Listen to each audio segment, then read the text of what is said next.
देखो यहाँ हम लोगों ने जो बात करी थी तुम्हारे बायोलॉजिकल क्लासिफिकेशन की, एक बार फिर से उठा लेते हैं इसको और धीरे धीरे समझते। देखिए सबसे पहले तो क्लासिफिकेशन की जरूरत क्या पड़ी क्या नहीं पड़ी वो तो आपको पता है कि इतने ढेर सारे ऑर्गेनिज्म हैं तो उन्हें क्लासिफाई तो करना ही करना था।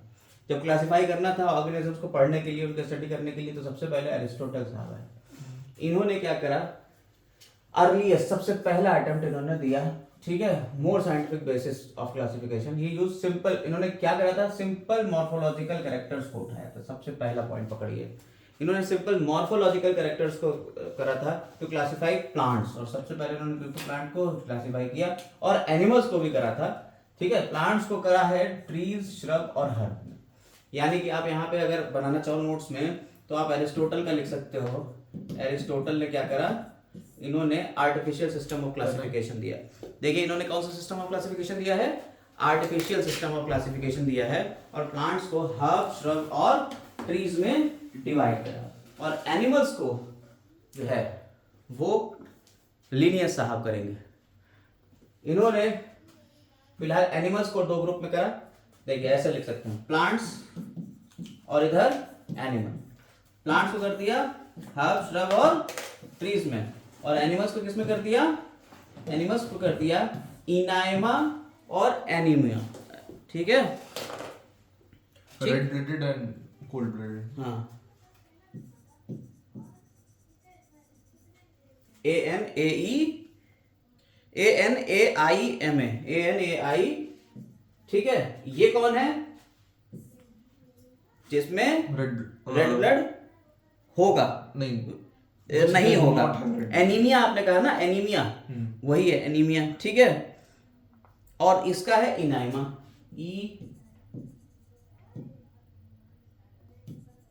ठीक है। ये हो गया, जिसमें क्या होगा, रेड ब्लड होगा, इसमें रेड ब्लड होगा, ठीक है। ये रेड ब्लड होगा, इसमें एब्सेंट होगा, ठीक। तो एनिमल्स को दो पार्ट में कर दिया और प्लांट्स को हाफ श्रब। और इन्होंने, एरिस्टोटल ने क्या करा था, ये बेटा क्या हो रहा है, ये आर्टिफिशियल सिस्टम ऑफ क्लासिफिकेशन है, आर्टिफिशियल सिस्टम ऑफ क्लासिफिकेशन है, ठीक है। और आर्टिफिशियल सिस्टम ऑफ क्लासिफिकेशन किसके ऊपर चल रहा है, मॉर्फोलॉजिकल कैरेक्टर के ऊपर चल रहा है, ठीक है। वन और टू मॉर्फोलॉजिकल कैरेक्टर्स का यूज करते हैं। देखिए, it is a system of classification which uses one और two morphological characters for grouping of animals, ठीक है। एक या दो मॉर्फोलॉजिकल कैरेक्टर्स, ठीक है, मॉर्फोलॉजिकल कैरेक्टर्स का यूज करते हैं फॉर देयर क्लासिफिकेशन। और कुछ आर्टिफिशियल सिस्टम ऑफ क्लासिफिकेशन में हैबिट्स और हैबिटाट्स का भी यूज कर लेते हैं, ठीक। समझ में आई बात या नहीं, एक पॉइंट पकड़ में आ गया। ये एरिस्टोटल इसके पहले भाई साहब थे जिन्होंने ये काम करा, प्लांट को हर्ब्स, श्रब्स और ट्री में, और एनिमल्स को इनाइमा और एनीमा, ठीक। इनाइमा मतलब जिसमें रेड ब्लड है, और एनीमिया मतलब जिसमें रेड ब्लड, एनीमिया ब्लड की कमी, हाँ वो तो आपको पता ही है, ब्लड की कमी से कर सकते हैं। एरिस्टोटल ऑल्सो क्लासिफाइड प्लांट्स को also classified on the basis of habits. Aristotle ने हैबिट्स के बेसिस के भी ऊपर डिवाइड किया है एनिमल्स को, जैसे एक्वेटिक करा है, टेरेस्ट्रियल किया है, एरियल करा है। एक्वेटिक में कौन आ जाएंगी, फिश और व्हेल आ जाएगी। टेरेस्ट्रियल में कौन आ जाएंगे, रेप्टाइल्स और कैटल्स आएंगे। एरियल में जो उड़ने वाले हैं वो कौन से आ जाएंगे, बर्ड्स और बैट आ जाएंगे, ठीक है। अब ये तो पहला हो गया एरिस्टोटल। पॉइंट पकड़िए अगला, अभी आर्टिफिशियल पे ही चल रहा है, अभी लीनियस पे नहीं आए, अभी आर्टिफिशियल पे आ रहे हैं। और दूसरा नाम आता है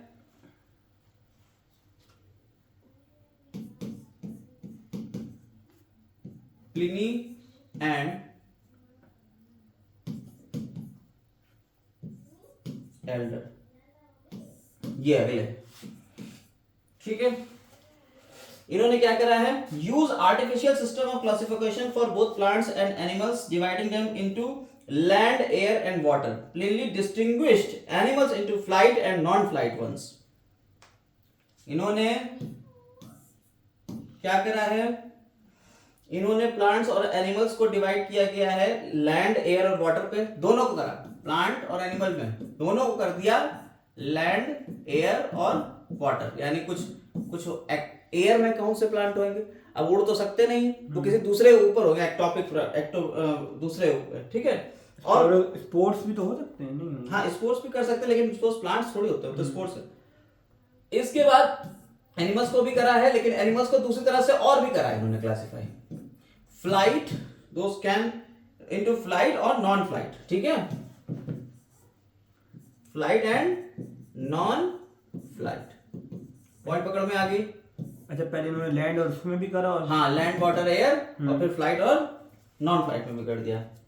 फ्लाइट में आ जाएगा तुम्हारा जो उड़ सकते हैं, कौन कौन से हो गए, बर्ड्स, बैट, इंसेक्ट्स, है ना।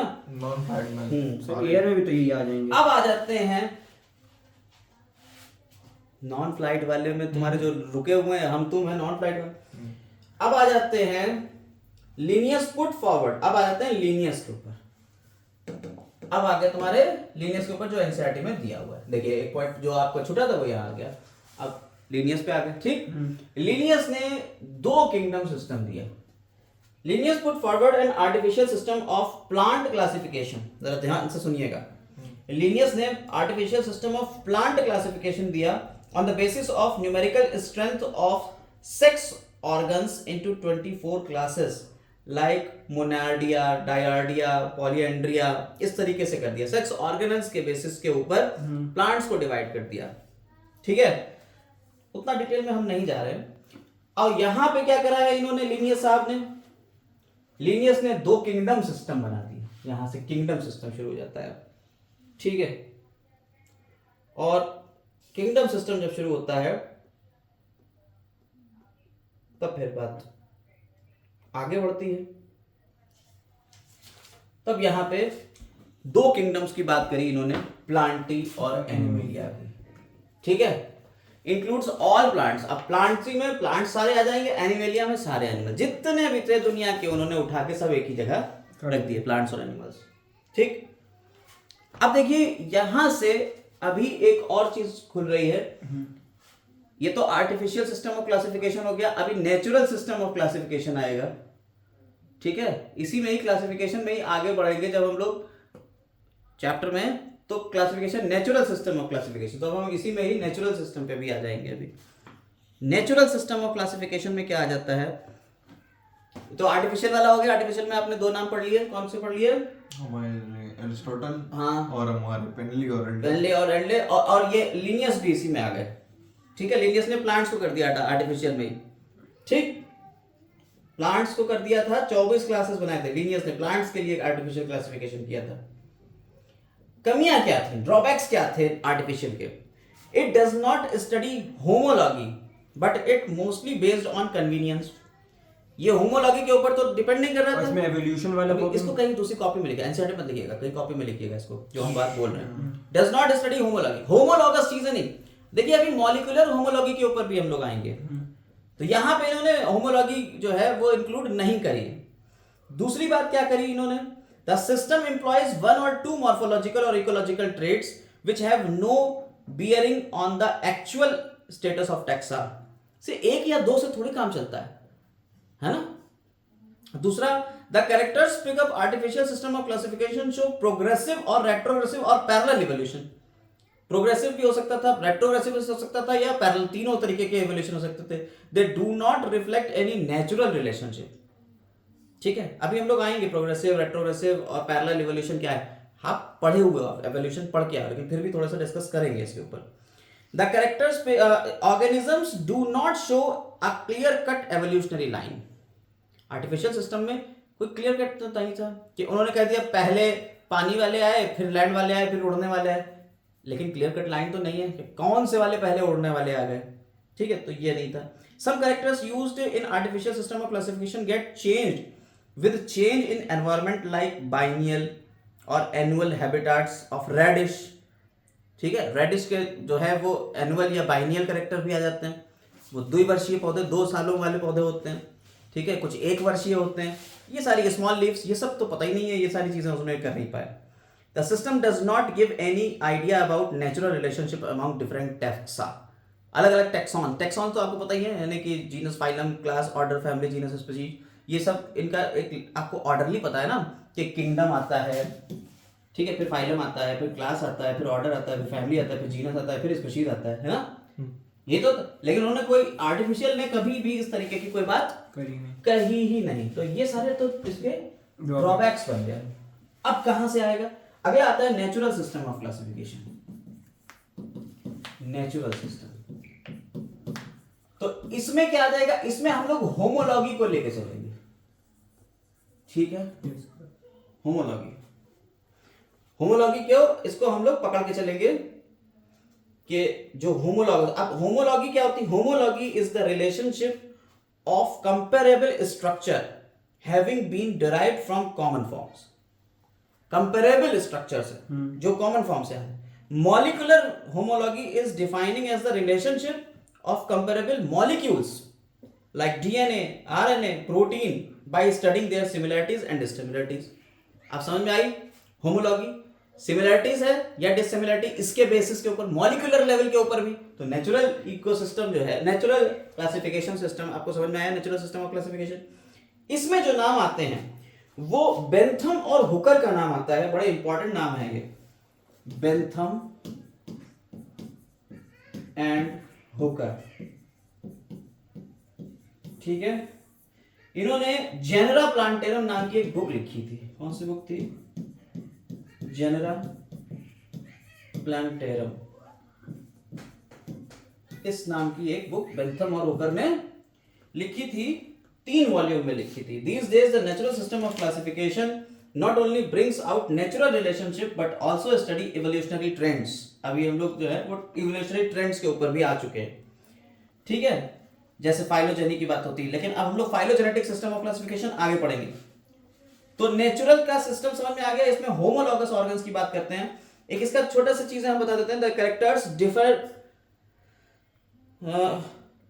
the characters are helpful in bringing out maximum number of similarities। तो maximum number of similarities की बात करते हैं। जैसे एक एग्जांपल के तौर पे आपको समझाते हैं नेचुरल सिस्टम में क्या क्या कैसे कैसे लिया जा रहा है। Mammals are characterised by presence of mammae, hairs, vivipary, 4 chamber heart, ठीक है, denucleated erythrocytes and warm blooded nature. Mammals को इस तरीके से हमने क्लासिफाई कर दिया। इतने ढेर सारे, जबकि उधर हमने मॉर्फोलॉजिकल कैरेक्टर्स लिए थे, यहां हम देखिए मॉलिक्यूलर लेवल पे भी घुस गए होमोलॉजी के भाई। हाँ, सेलुलर लेवल पे, मॉलिक्यूलर लेवल पे भी बात सारी कर ली। और बर्ड्स के लिए हमने लिया है birds possess wings, feathers, pneumatic bones, ovipary, 4 chamber heart, nucleated erythrocytes और warm blooded nature. Similarly, fishes do not possess limbs but fins. Their body is covered with scales, respiration through gills, heart is 2 chamber, they are cold blooded। तो एक wide range ली हमने natural system में। Artificial system में हमने क्या करा था? Morphological characters 1 या 2 ले लिए थे, जबकि हमने नेचुरल में थोड़े ज्यादा कैरेक्टर लेके, और यहां पे जो नाम आता है बेंथम और हुकर का और जेनेरा प्लांटेरम, ये 2 पॉइंट पकड़ने वाले, इन्होंने नेचुरल सिस्टम ऑफ क्लासिफिकेशन दे लिया, ठीक? 19वीं सेंचुरी की बात है ये, ठीक है? अब आ जाते हैं इसके ड्रॉबैक्स के ऊपर, ठीक है? Natural system of classification is clearly better than artificial system of classification. Better था, लेकिन फिर भी कुछ तो चीजें होंगी। अब यहां पे बेटर क्यों है, आर्टिफिशियल से बेटर क्यों है, उसके ऊपर कुछ बातें कर लेते हैं। There is stress on actual study of each and every organism. दूसरी, there is stress on comparative study. Artificial में कोई कंपैरेटिव स्टडी नहीं थी। पानी में मिलने वाले अलग रख दो, हवा में मिलने वाले अलग रख दो, उड़ने वाले अलग रख दो। यहाँ कंपैरेटिव स्टडी है कि नहीं यार, इसके अंदर 4 चेंबर हार्ट भी थे। हाँ बिल्कुल, उस तरीके से बात हुई। इसके बाद क्या हुआ? It brings out affinities on basis of number of characters. Affinities कि इस कैरेक्टर मैमल्स में ये एफिनिटीज किससे मिल रही है? मैमल्स की एफिनिटीज किसके साथ में है? रेप्टाइल्स के साथ में किस तरीके से बिहेव कर रहा है, बर्ड्स के साथ में क्या है। तो ये एफिनिटीज हैं, वार्म ब्लडेड है और रेप्टाइल्स जो है वो 4 पैरों वाले हैं। तो ये इस तरीके की एफिनिटीज भी देख के हमने रखा। It place only related organism in group. Group में हमने रिलेटेड ऑर्गेनिजम्स को ही रखा, ये नहीं कि कोई भी उठाए हवा वाले सारे रख दिए हवा वाले। जैसे बर्ड और बैट दोनों हवा में उड़ रहे हैं, लेकिन बैट क्या है? मैमल है, और बर्ड क्या है? एव है। तो दोनों को एक में कैसे रख सकते हैं? तो ये बात होती। अब थोड़ा सा डिफरेंस देखिए आर्टिफिशियल सिस्टम का और नेचुरल सिस्टम का, थोड़ा डिफरेंस मतलब आपको क्लियर कट हम बता देना चाहते हैं। एनसीईआरटी में ये चीजें नहीं लिखी हैं, लेकिन आप ये चार चीजें समझ जाएंगे तो चीजें अच्छी हो जाएंगी। क्यों? देखिए प्लांट किंगडम जहां से शुरू हुआ है आपका, उससे पहले ये सब चीजें दी हुई है, नेचुरल सिस्टम ऑफ क्लासिफिकेशन, ये सारी चीजें जहां प्लांट किंगडम, इसके अगला तीसरा चैप्टर जब शुरू हुआ है वहां देखने को मिलेगा, इसलिए यही अभी समझ लीजिए तो सारे सिस्टम सारे समझ में आ जाएंगे। आइए देखते हैं आर्टिफिशियल और नेचुरल के बीच कंपेयर। आर्टिफिशियल कहता है कि the system is highly useful in field of quick identification of organism, quickly identify कर लेंगे। नेचुरल क्या कहता है? Often employs artificial keys for quick identification of field because the system as such is difficult to operate in the field. As such तो बहुत, मतलब artificial तो पूरी तरह से नहीं कर सकते, लेकिन हाँ फिर भी आर्टिफिशियल की बहुत सारी चीजें नेचुरल में लेना पड़ेगी। लेकिन यहाँ पे कुछ लंबी रेंज तक हम लेते हैं, बहुत ज्यादा फील्ड्स लेते हैं, इस तरीके की बातें। फाइलोजेनेटिक पे आते हैं। फाइलोजेनेटिक में सबसे पहला नाम जो आता है, इवोल्यूशनरी कॉन्सेप्ट किसने दिए थे? वो एक साहब थे जिन्होंने शुरुआत करी इवोल्यूशनरी कॉन्सेप्ट की, आर.एच. व्हिटेकर। डार्विन साहब। अच्छा, डार्विन। और वहीं से उन्होंने बताया नेचुरल सिलेक्शन। डार्विन का बुक का नाम था origin of species by means of natural selection dash the preservation of favoured races in the struggle of life. ये पूरा इनका एक नाम है, बुक का नाम था, इस लेवल पे उन्होंने लिखी थी। जो मतलब भी आती है। आप तो सिर्फ ओरिजिन ऑफ स्पीशीज की बात करते हो। नाम क्या था वो? लेवल लिख दीजिए।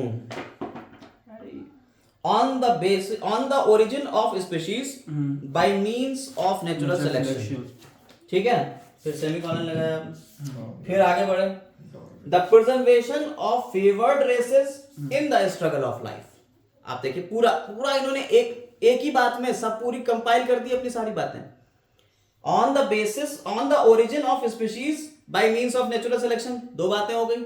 ओरिजिन ऑफ स्पीशीज की बात हो गई, bye means of natural selection हो गई, फिर उसके बाद ये पॉइंट लग गए। आगे क्या कहा? The preservation of favoured races in the struggle of life. सारी बातें बोल दी, पूरी बुक कंपाइल हो गई इनकी, और आपको सारी थ्योरीज एक साथ आ गई। स्ट्रगल, जो स्ट्रगल करते हैं वो सारी चीजें आपको एक साथ कंपाइल हो गई बात। ठीक है, आगे आते हैं। इसमें नाम आता है एंगलर और प्रेंटल का। पीछे हमने एंगलर प्रेंटल का नाम दिया है? नहीं दिया। यहां पहला नाम आता है एंगलर और प्रेंटल। पहला फर्स्ट फाइलोजेनिक एवोल्यूशन में। आप फाइलोजेनिक पे आ गए, नेचुरल खत्म हो चुका है, फाइलोजेनिक पे। फिर ड्रॉबैक क्या है जरा? नेचुरल आप बताइए। जेनेटिक, फाइलोजेनेटिक नहीं है ना? अच्छा, बस ड्रॉबैक। फाइलोजेनिक है। हाँ वही फाइलोजेनेटिक या फाइलोजेनिक, जेनेटिक है, जेनेटिक। फाइलोजेनेटिक नहीं है। ये फाइलोजेनेटिक नहीं है। इसमें एंगलर, अब फाइलोजेनेटिक ऑफ एवोल्यूशन आ रहे हैं, फाइलोजेनेटिक सिस्टम। प्रेंटल, एंगलर और प्रेंटल्स पहले थे, ठीक है। और उन्होंने increasing complexity of their morphology, इन्होंने जो था अरेंज फ्लावरिंग प्लांट्स, इन्होंने फ्लावरिंग प्लांट्स को अरेंज किया था। एंगलर और प्रेंटल ने अरेंज किया था किसको? फ्लावरिंग प्लांट्स को, according to increase complexity of their floral morphology.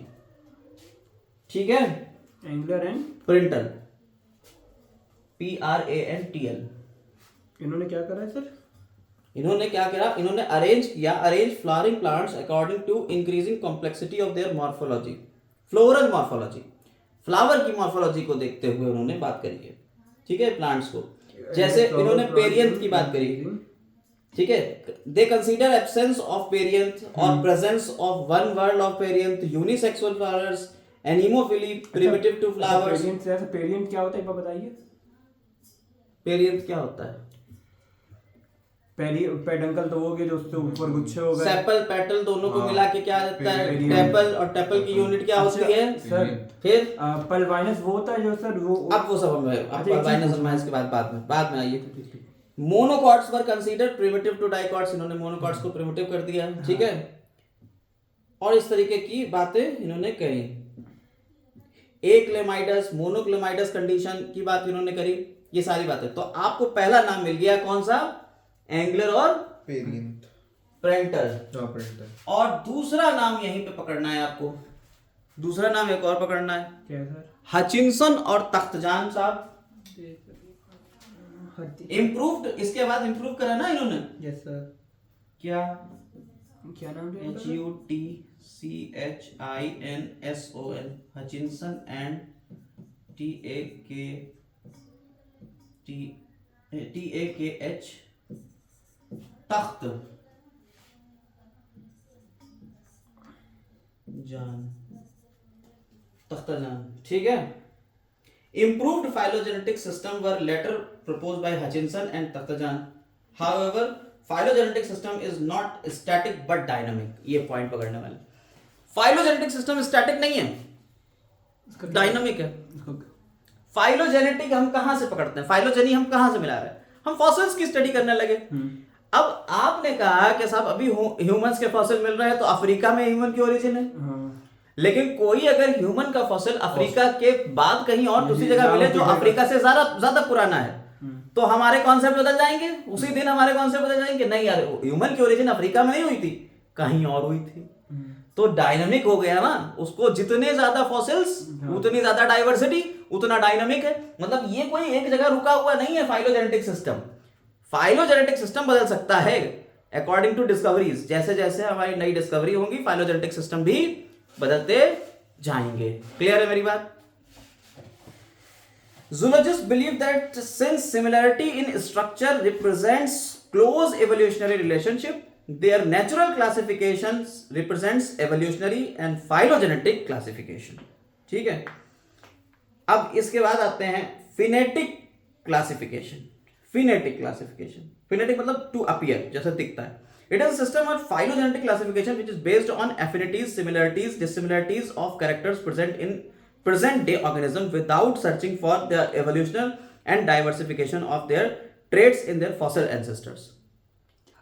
ठीक है, अब इसी में आ जाता है एक नाम साइटोटैक्सोनॉमी। साइटोटैक्सोनॉमी क्या होता है? साइटोप्लाज्म से शायद। हाँ, अब फिनेटिक क्लासिफिकेशन यहां तक हो गया फाइलोजेनेटिक। अब आ जाता है फिनेटिक। फिनेटिक, फिनेटिक का मतलब क्या होता है? फिनेटिक का मतलब होता है तुम्हारा फिनेनियन, मतलब होता है टू अपीयर।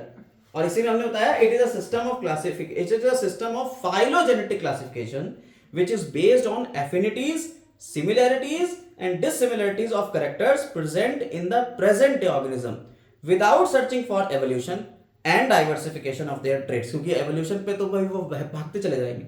तब इसमें एक नाम आता है साइटोटैक्सोनॉमी, कीमोटैक्सोनॉमी, न्यूमेरिकल टैक्सोनॉमी और cladistic taxonomy.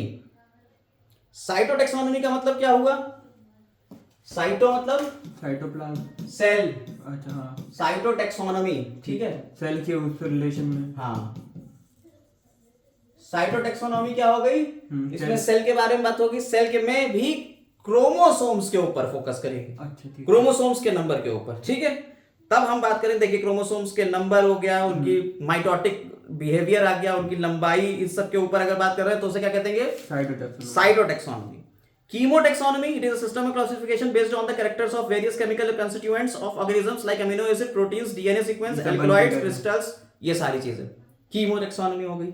Numerical taxonomy, it evaluates resemblance and differences of primitiveness and advance through the static method based on large number of characters। statistical method देंगे। अच्छा सर, हाँ, स्टैटिस्टिक्स लगाएंगे कि भाई इसमें इतने कैरेक्टर मिल रहे हैं, इसमें इतने कैरेक्टर मिल रहे हैं, उस तरीके से लेंगे। अच्छा सर, न्यूमेरिकल टैक्सोनॉमी। पिछली बार एक नीट पे शायद क्वेश्चन था डिवीजन के ऊपर।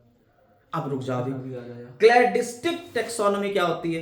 क्लैडिस्टिक टैक्सोनॉमी है it search similarity due to common phylogeny और ओरिजिन। एंसेस्ट्रल कैरेक्टर भी आ सकते हैं इसमें, डिराइव्ड कैरेक्टर्स भी आ सकते हैं, इसे कहते हैं क्लैडिस्टिक टैक्सोनॉमी। ठीक, तो आपको 4 मिल गई फिनेटिक में, 4 आपको फिनेटिक में मिल गई। फिनेटिक समझ में आई? इस तरीके से क्लासिफिकेशन है। अब 2 kingdom system, 3 kingdom system, 4 kingdom system के ऊपर आते हैं। क्लासिफिकेशन समझ में आ गया ये? हाँ सर, आ गया। ये पॉइंट पकड़े नहीं थे हम लोगों ने पहले, अब इसे पकड़ लिया हमने। ठीक, इसमें सब पीवाई। देखो ये जो आपका जितना अभी हमने पढ़ा है, ये प्लांट किंगडम में आपको शुरुआत में देखने को सारी चीजें देखने को मिलेंगी। एक बार फिर से यही रिवाइज करके फिर पीछे चलते हैं। देखो यहां पे आपने कहा let us look at classification within angiosperms, ठीक है, to understand some of the concern influence that classification system. तो कह रहे हैं द अर्लीस्ट सिस्टम, जो अभी हम लोगों ने आर्टिफिशियल की बात करी थी, earliest system of classification use only gross superficial morphological characters. देखिए ग्रॉस सुपरफिशियल मॉर्फोलॉजिकल कैरेक्टर्स को यूज किया गया है, सुपरफिशियल ऊपर वाले, जैसे habit, colour, number, shape of leaves etcetera. They were based mainly on vegetative characters. देखिए प्लांट्स के लिए एंजियोस्पर्म का एग्जांपल लेते हुए ये समझा दे रहे हैं किसके बेस्ड हो रहा है, vegetative character on the androecium structure. जैसे आपने लीनियस सिस्टम किसने एंड्रोसियम का स्ट्रक्चर के ऊपर किसने कहा था, लीनियस। लीनियस टू किंगडम, वो किंगडम सिस्टम अलग है। हाँ। यहाँ पहले क्लासिफिकेशन को हम थोड़ा सा देख रहे हैं। तो ये एंड्रोसियम वाले बात किसने करी है, लीनियस आपने। Such system are called artificial. समझ में आई, आर्टिफिशियल सिस्टम ऑफ क्लासिफिकेशन समझ में आ गया क्या था।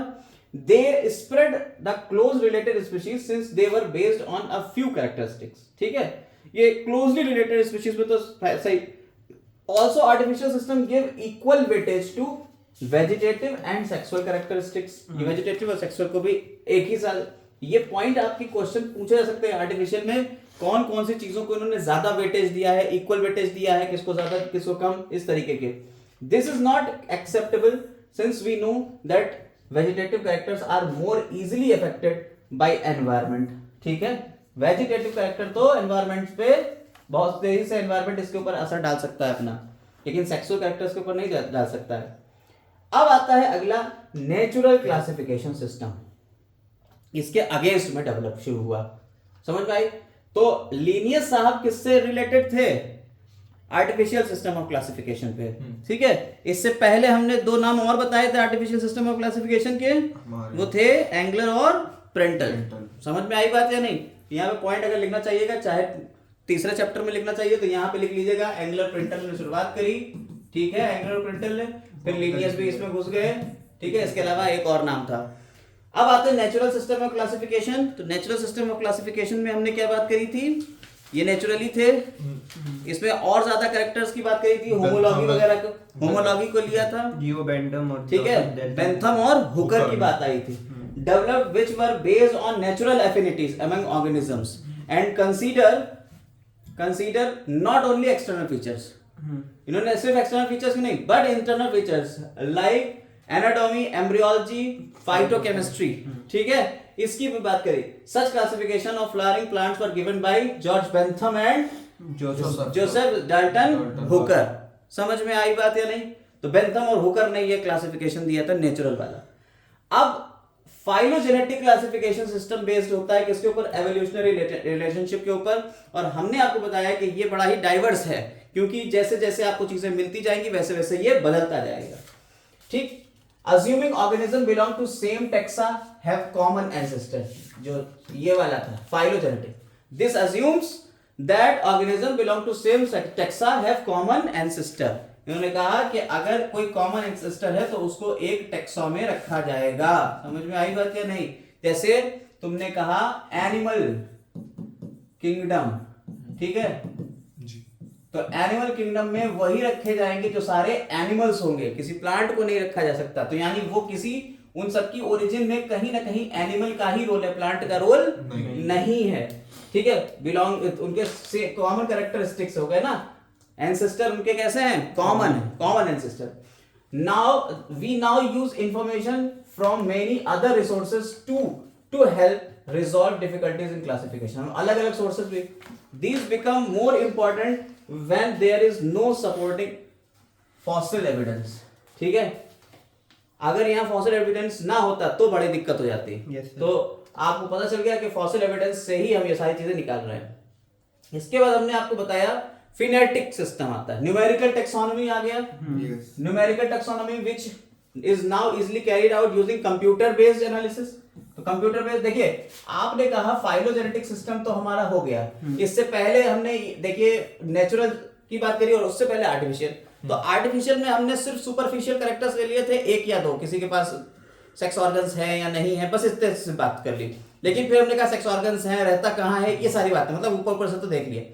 लेकिन जब हम फाइलोजेनेटिक पे आए तो हम फॉसिल एविडेंस भी देख लिए। लेकिन जब फिनेटिक में जाएंगे तब हम बहुत सारे कैरेक्टर्स को एक साथ स्टडी करना चाहते हैं। अब हमें 1 लाख कैरेक्टर स्टडी करना है, कैसे करेंगे, उसमें हम कंप्यूटर का यूज करेंगे। समझ में, एक नॉर्मल आदमी तो 1 लाख कैरेक्टर्स याद ही नहीं रख पाएगा कि अबे यार इसका क्या करा था। कंप्यूटर पूरा कंप्यूटर बेस्ड, एआई बेस्ड कर जी बिल्कुल बिल्कुल कंप्यूटर बेस्ड था।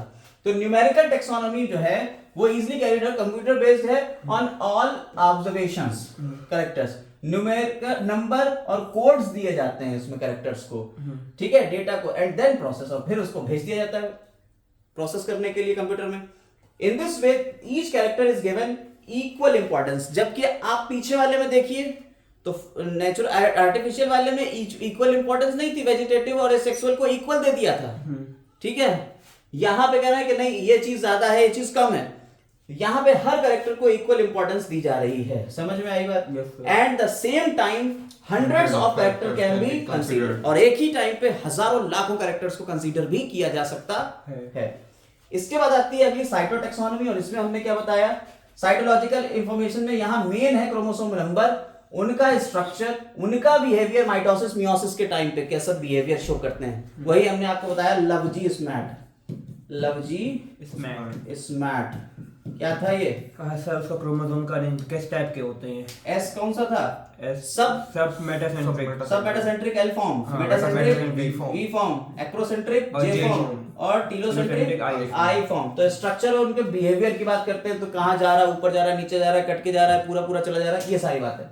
इसके बाद है कीमोटैक्सोनॉमी। कीमोटैक्सोनॉमी में हमने केमिकल्स की बात करी, और केमिकल्स में हमने डीएनए, आरएनए, प्रोटीन्स, इन सब की बात कर ली। तो कीमोटैक्सोनॉमी constituents of plants to resolve confusions and are also used by taxonomists these days. Taxonomists से भी ये भी उसका यूज कर रहा है। तो ये आपके क्लासिफिकेशन के कुछ बेसिस हैं और कुछ तरीके का क्लासिफिकेशन है। अब हम लोग वापस आ जाते हैं अपने पुराने सेकंड चैप्टर के ऊपर और वहां से क्लासिफिकेशन को आगे बढ़ाते हैं। अब यहाँ पे देखेंगे क्लासिफिकेशन सिस्टम जो हमने देख लिए, उसके बाद अब classification 2 kingdom, 3 kingdom, 4 kingdom classification kingdom में, ठीक है। तो लीनियस साहब जो थे उन्होंने सबसे पहले 2 किंगडम सिस्टम ऑफ क्लासिफिकेशन शुरू किया। 2 kingdom system classification, 2 kingdom system classification क्या कहता है कि भाई साहब इसमें सिर्फ और सिर्फ 2 किंगडम रखे जाएंगे। लीनियस साहब ने कहती है एक थे प्लांटी और दूसरा एनिमेलिया, ठीक है। प्लांटी में सारे प्लांट रख देंगे, एनिमेलिया में सारे एनिमल्स को रख दिया जाएगा, और ये was developed that includes all plants and animals respectively. This system does not, अब देखिए कमियां देख लीजिए, this system did not distinguish between eukaryotes and prokaryotes, unicellular and multicellular organisms, photosynthetic and non-photosynthetic fungi organisms। समझ में आई बात या नहीं? Classification of organisms into plants and animals was easily done and was easily to understand, but a large number of organisms did not fall into this their category। बहुत सारे, जैसे आपने कहा तो प्रोकैरियोट्स तो आए नहीं, आपने प्लांट तो ले लिया, एनिमल ले लिया, चलो दोनों यूकैरियोट्स ले लिए, लेकिन इसमें ये पता नहीं चला कि यूकैरियोट है कि प्रोकैरियोट है, ठीक है। तो ये सारी चीजें तो इसमें आई नहीं। अब क्या करें? अब आ गया इसी के बाद, तो ये सारी चीजें एक बार पढ़ लेते फिर आप बताएंगे 3 किंगडम सिस्टम। तो कह रहे हैं was not done easily to understand, hence 2 kingdom system of classification used for long time was found inadequate. Besides gross morphology, a need was also felt for including other characters like, अब क्या क्या characters की need थी, यानी इसकी कमी क्या क्या थी, क्योंकि इसमें ये character नहीं थे, सेल स्ट्रक्चर नहीं था, नेचर ऑफ सेल वॉल नहीं था, मोड ऑफ न्यूट्रिशन नहीं था, हैबिटाट नहीं था, मेथड्स ऑफ रिप्रोडक्शन नहीं था, एवोल्यूशनरी रिलेशनशिप नहीं था, ये सारी चीजों की तो इसमें कमी पाई गई। तो classification system was living organisms have hence undergone several changes over the time, though plant animal kingdom have been considered under all different systems. अब देखिए इसमें अलग अलग सिस्टम आएंगे। पहले तो 2 किंगडम, लीनियस ने क्या दिया? 2 किंगडम सिस्टम दिया, प्लांटी और एनिमल। आते हैं अगला 3 किंगडम सिस्टम के ऊपर। 3 किंगडम सिस्टम किसने दिया था? हमारे हेकल ने दिया था, ठीक है। कब दिया था? 1866 में, ठीक है। हेकल ने दिया था 1866 में, और सेपरेट कर दिए थे इन्होंने यूनिसेलुलर एल्गी एंड फंजाई, ठीक है। और इन्होंने एक किंगडम बना दिया था प्रोटिस्टा, प्रोटिस्टा। तो प्रोटिस्टा किंगडम किसने बना दिया? हेकल साहब ने। तो आपने कहा लीनियस भाई साहब ने, देखिए लीनियस भाई साहब ने प्लांटी और एनिमेलिया को रखा, लीनियस साहब ने प्लांटी और एनिमेलिया को रखा, लेकिन हेकल साहब ने क्या कर दिया? इस प्लांटी और एनिमेलिया में से एक यूनिसेलुलर फॉर्म, प्रोटिस्टा में क्या रखे गए? Unicellular, unicellular eukaryotes. सर ये लीनियस ने कब कहा? लीनियस ने कब किया ये तो नहीं पता। सर ये तो नहीं डेट है। नहीं, एक मिनट के मैं दिखा रहा। ठीक है। तो इन्होंने क्या करा, यूनिसेलुलर यूकैरियोट, तो इन्होंने प्रोटिस्टा, प्लांटी और एनिमलिया। सर ये डेट प्लांटी और एनिमलिया के कैरेक्टरिस्टिक्स क्या है? क्या 1754? हाँ हो सकती है, लीनियस की 1754 हो सकता है इन्होंने दिया हो, लेकिन हमें एग्जैक्ट नहीं पता भाई। ठीक है, अब जरा देखिए प्लांटी और एनिमलिया के कैरेक्टरिस्टिक्स क्या है, जल्दी जल्दी बताओ। प्लांटी और एनिमलिया। प्लांटी सर इसमें प्लांटी सेल वॉल मिलेगा। सबसे पहले तो ये होते हैं, हाँ प्लांट में सेल वॉल मिलेगी। प्रोड्यूसर्स होते हैं। सेल वॉल किसकी बनी होती है? सेलुलोज की। ठीक है, सेलुलोज की सेल वॉल। दूसरा प्रोड्यूसर्स होते हैं ये। ऑटोट्रॉप्स हैं। हाँ सर। तीसरा यूकैरियोट्स हैं। मल्टी सेलुलर है। Yes sir. ठीक है, ये इतने कैरेक्टरिस्टिक प्लांट के क्या हाँ, हैं? कोई दिक्कत इसमें? एनिमलिया अब एनिमलिया पे आ जाओ। हेटेरोट्रॉपिक होते हैं। एनिमलिया में आ जाते हैं। Cell wall absent. सबसे पहले तो सेल वॉल एब्सेंट है। सेल मेम्ब्रेन होता है। ठीक है, इसकी जगह प्लाज्मा मेम्ब्रेन आउटर कवरिंग है। हाँ। प्लाज्मा मेम्ब्रेन उसमें भी होती है, लेकिन इसमें सबसे इसमें ज्यादा outer है। covering हाँ, नहीं होती। ये हेटेरोट्रॉप हो गए। हाँ, सर। ये भी यूकैरियोट है। हाँ, ये ये भी भी मल्टीसेलुलर है। ठीक। ठीक है, कोई दिक्कत इसमें नहीं। तो अब यहाँ प्रोटिस्टा आ गया। अब कौन आ गया? Protista. Protista. Protista unicellular eukaryote है। अब क्वेश्चन आया कि सर क्या ये ऑटोट्रॉप है हेटेरोट्रॉप है? हो सकता है ऑटोट्रॉप हो सकता है हेटेरोट्रॉप हो, कुछ भी हो सकता है प्रोटिस्टा। क्लियर है मेरी बात? अब आएंगे अब अगले आते हैं। अब अगले आए भाई साहब। कोपलैंड।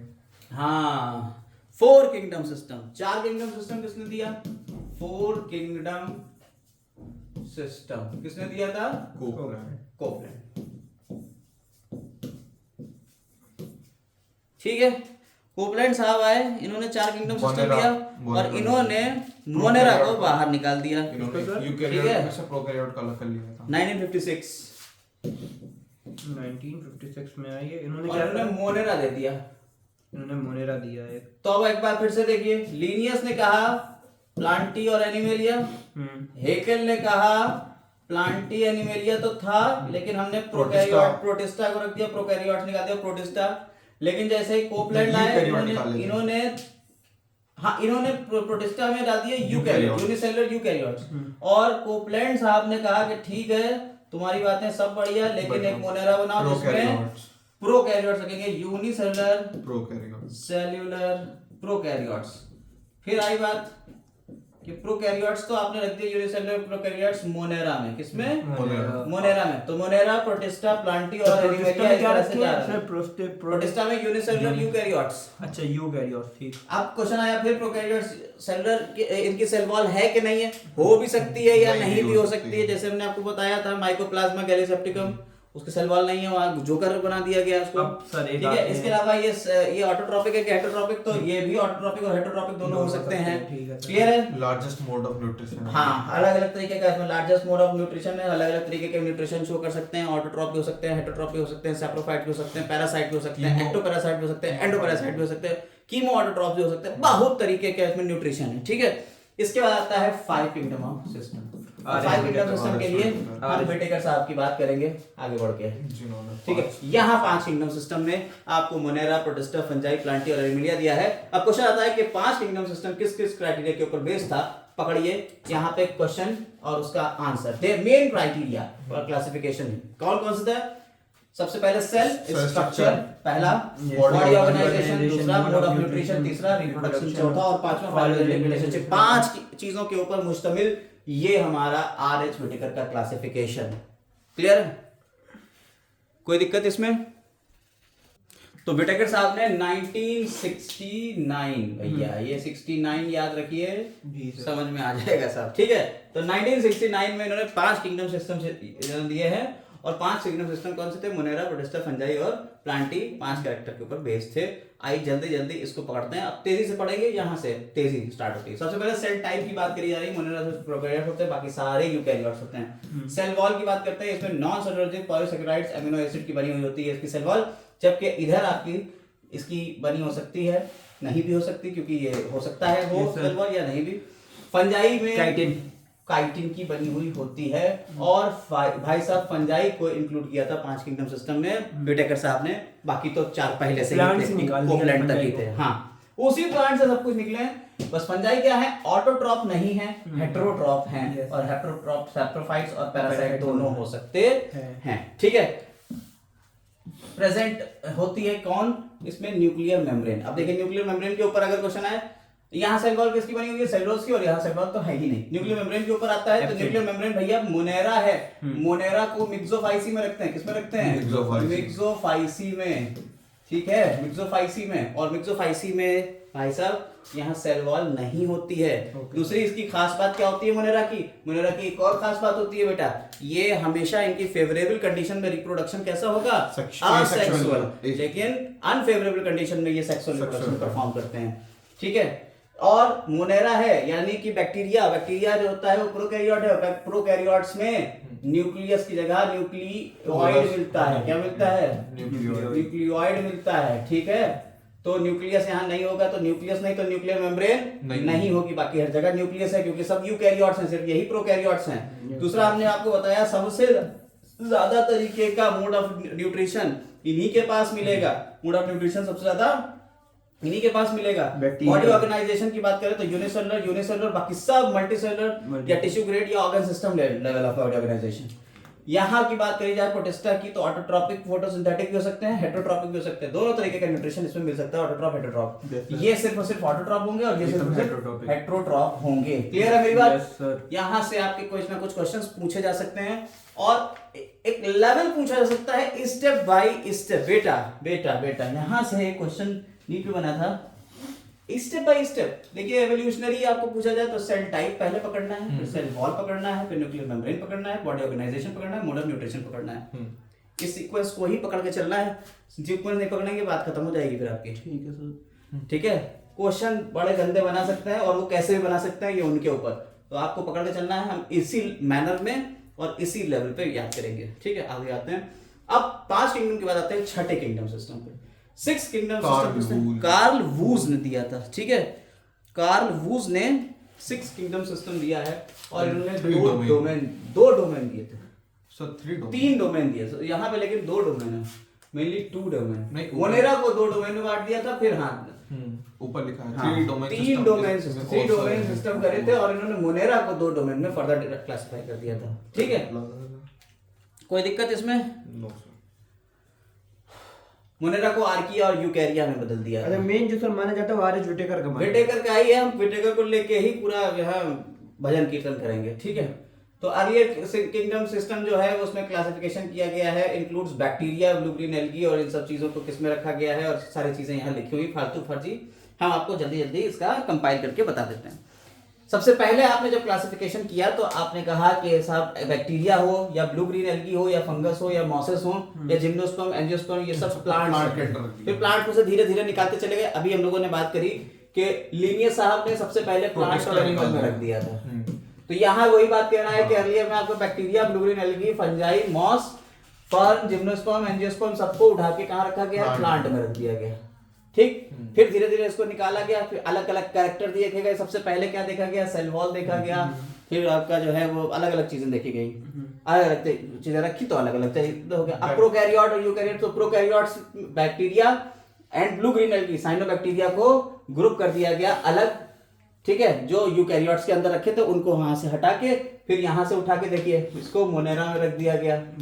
ठीक है, तो ये आपके हो गए प्रोकैरियोट्स और ये मोनेरा में आ गए ग्रुप। और it is also group under unicellular organism. Unicellular multicellular में भी अलग करना पड़ता। तो क्लेमाइडोमोनास भाई साहब जो थे एंड स्पाइरोगैरा वर प्लेस्ड टुगेदर। अब क्लेमाइडो और मोनास और ये दोनों एल्गी में ही आ रहे हैं दोनों एल्गी। आपको एल्गी में मिलेगा भी वहां, जब आप एल्गी पढ़ेंगे 3rd चैप्टर में वहां क्लेमाइडोमोनास लिखा हुआ भी मिलेगा। लेकिन है क्या ये असल में, ये क्या है, ये आपको कहाँ मिलेगा, कहाँ मिलेगा, प्रोटिस्टा। अच्छा ठीक, अच्छा हाँ, क्लेमाइडोमोनास यूनिसेलुलर है। हाँ सर, तो उसे प्रोटिस्टा में रखना चाहिए। ठीक है, ऐसे ही फंजाई को भी प्लांट पर रख दिया गया था, ये हेटेरोट्रॉप है जबकि इसे ऑटोट्रॉप के साथ में रखा गया था। तो इसको सबको अलग अलग करना था।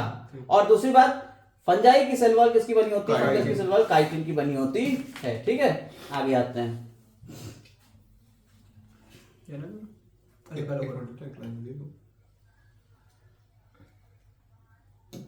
तो अलग अलग when such characters are considered the fungi are place in separate kingdom fungi, और प्रोकैरियोटिक ऑर्गेनिज्म को रख दिया गया मोनेरा में, यूनिसेलुलर यूकैरियोटिक ऑर्गेनिज्म को रख दिया प्रोटिस्टा में। देखो फिर से उड़ा, protista are also brought together Chlamydomonas Chlorella, algae, ठीक है, क्लोरेला ये भी याद रखिएगा। तो क्लेमाइडोमोनास और क्लोरेला दोनों कौन है, यूनिसेलुलर हैं, ठीक है। अब इस पे क्वेश्चन आ जाए, क्लाइडोमोनास और वो कोरला लिया, और इन दोनों को उठा के किसके साथ में रख दिया गया, पैरामीशियम और अमीबा के साथ में रख दिया गया। फिर एल्गी लिखा हो और उसमें प्रोटिस्टा लिखा हो, किंगडम एल्गी या किंगडम प्रोटिस्टा, उसमें किस में लगाएंगे, प्रोटिस्टा में, प्रोटिस्टा। और जो आपका थर्ड चैप्टर में एल्गी में लिखा हुआ क्लाइडोमोनास और वो ग्रीन एल्गी में भी आता है। देखिए इस ये जरूरी नहीं है आप इसको देख रहे हो आरएच विटेकर के बेसिस पे, बच्चा आप आरएच विटेकर के बेसिस देख रहे हो, जबकि जब हम लोग सीपीएमटी की तैयारी करते थे तो भाई साहब एक और क्लासिफिकेशन चलता था, नाम हमें उसका याद नहीं आ रहा है, उसमें इसे क्लेमाइडोमोनास को उसी में रखा गया है एल्गी में, क्योंकि एल्गी के फर्दर 11 क्लास में आपको एल्गी कितने में मिल रहा है, 3, क्लोरोफाइसी, फियोफाइसी, रोडोफाइसी, वहां और भी है 11 है पूरे क्लासेस उनके, ठीक है, उसमें रखा गया। तो इसलिए आप जो है यहाँ इसके बेसिस पे करेंगे, उसके बेसिस पे नहीं करेंगे, ठीक है। It is put together organism considered earlier happen.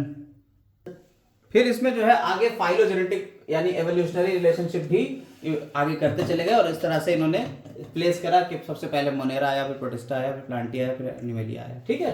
फिर उसने कह दिया कि प्लांटी और एनिमेलिया को तो अलग तीसरा और चौथा चैप्टर पढ़ लेंगे, यहाँ यही हम बात कर लेते हैं 3 की, मोनेरा, प्रोटिस्टा और फंजाई की। अब आज मोनेरा के बारे में हम कुछ ज्यादा जानकारी नहीं देंगे जब हम, क्योंकि हम सेल पढ़ के आए।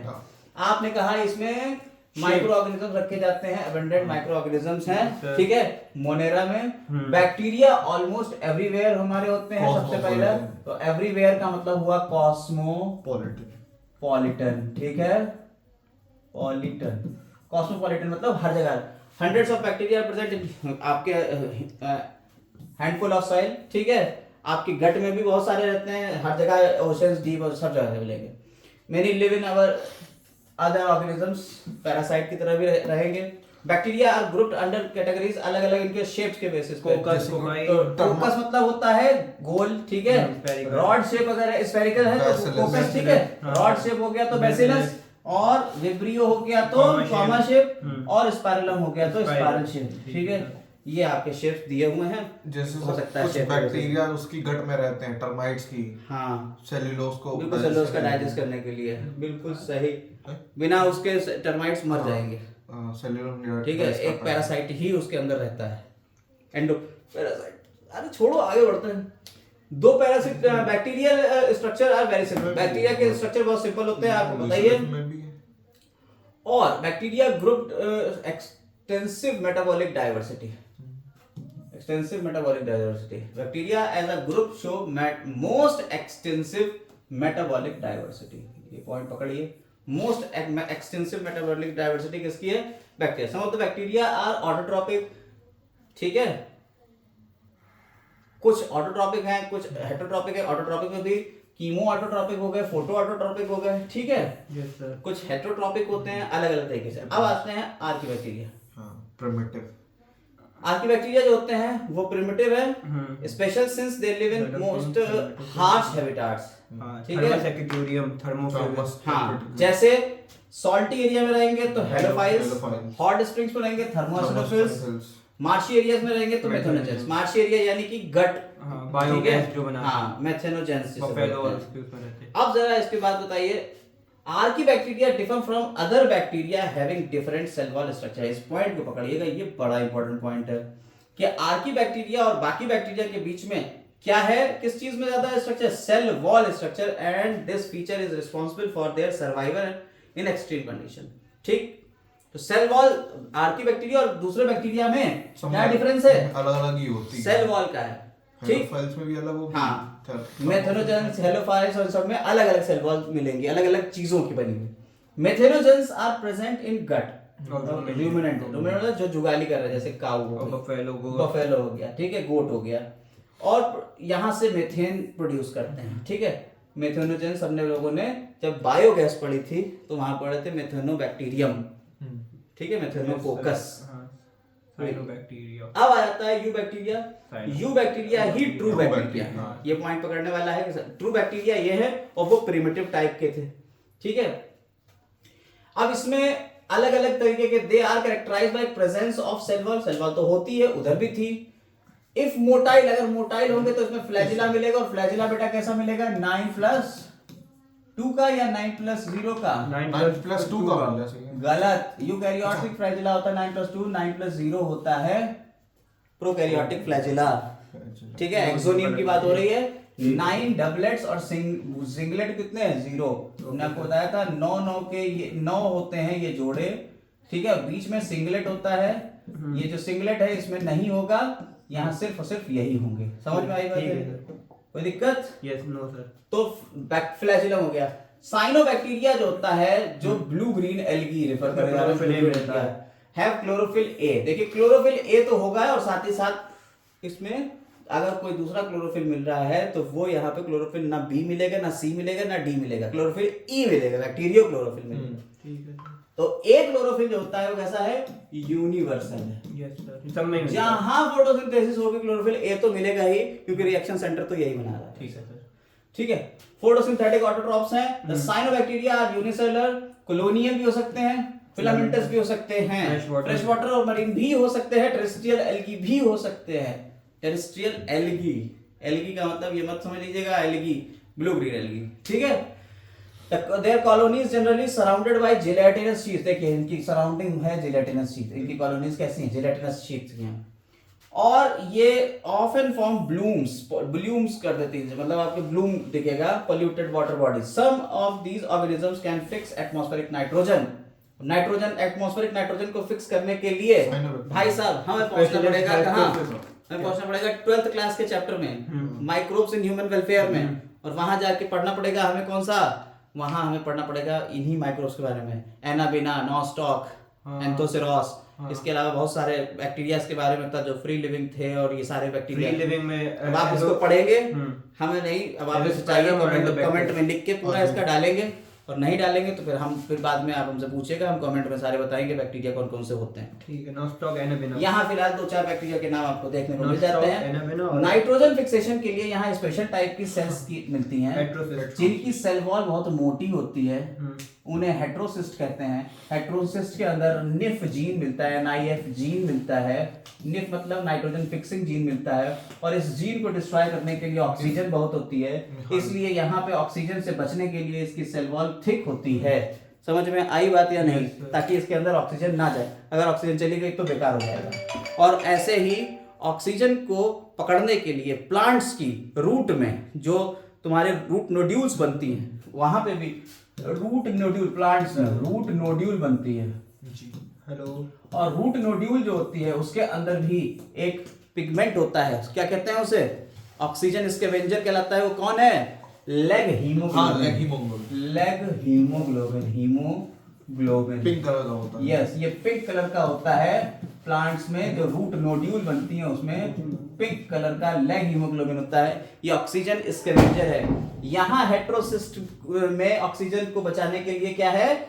थिक सेल वॉल है, जबकि प्लांट्स की रूट नोड्यूल में क्या होता है? लेग हीमोग्लोबिन होता है, जो पिंक कलर का है। ये भी ऑक्सीजन स्कैवेंजर होता है। समझ आई? तो अब ये नॉस्टॉक और एनाबिना मिल रहा है। केमोसिंथेटिक ऑटोट्रॉप्स भी होते हैं।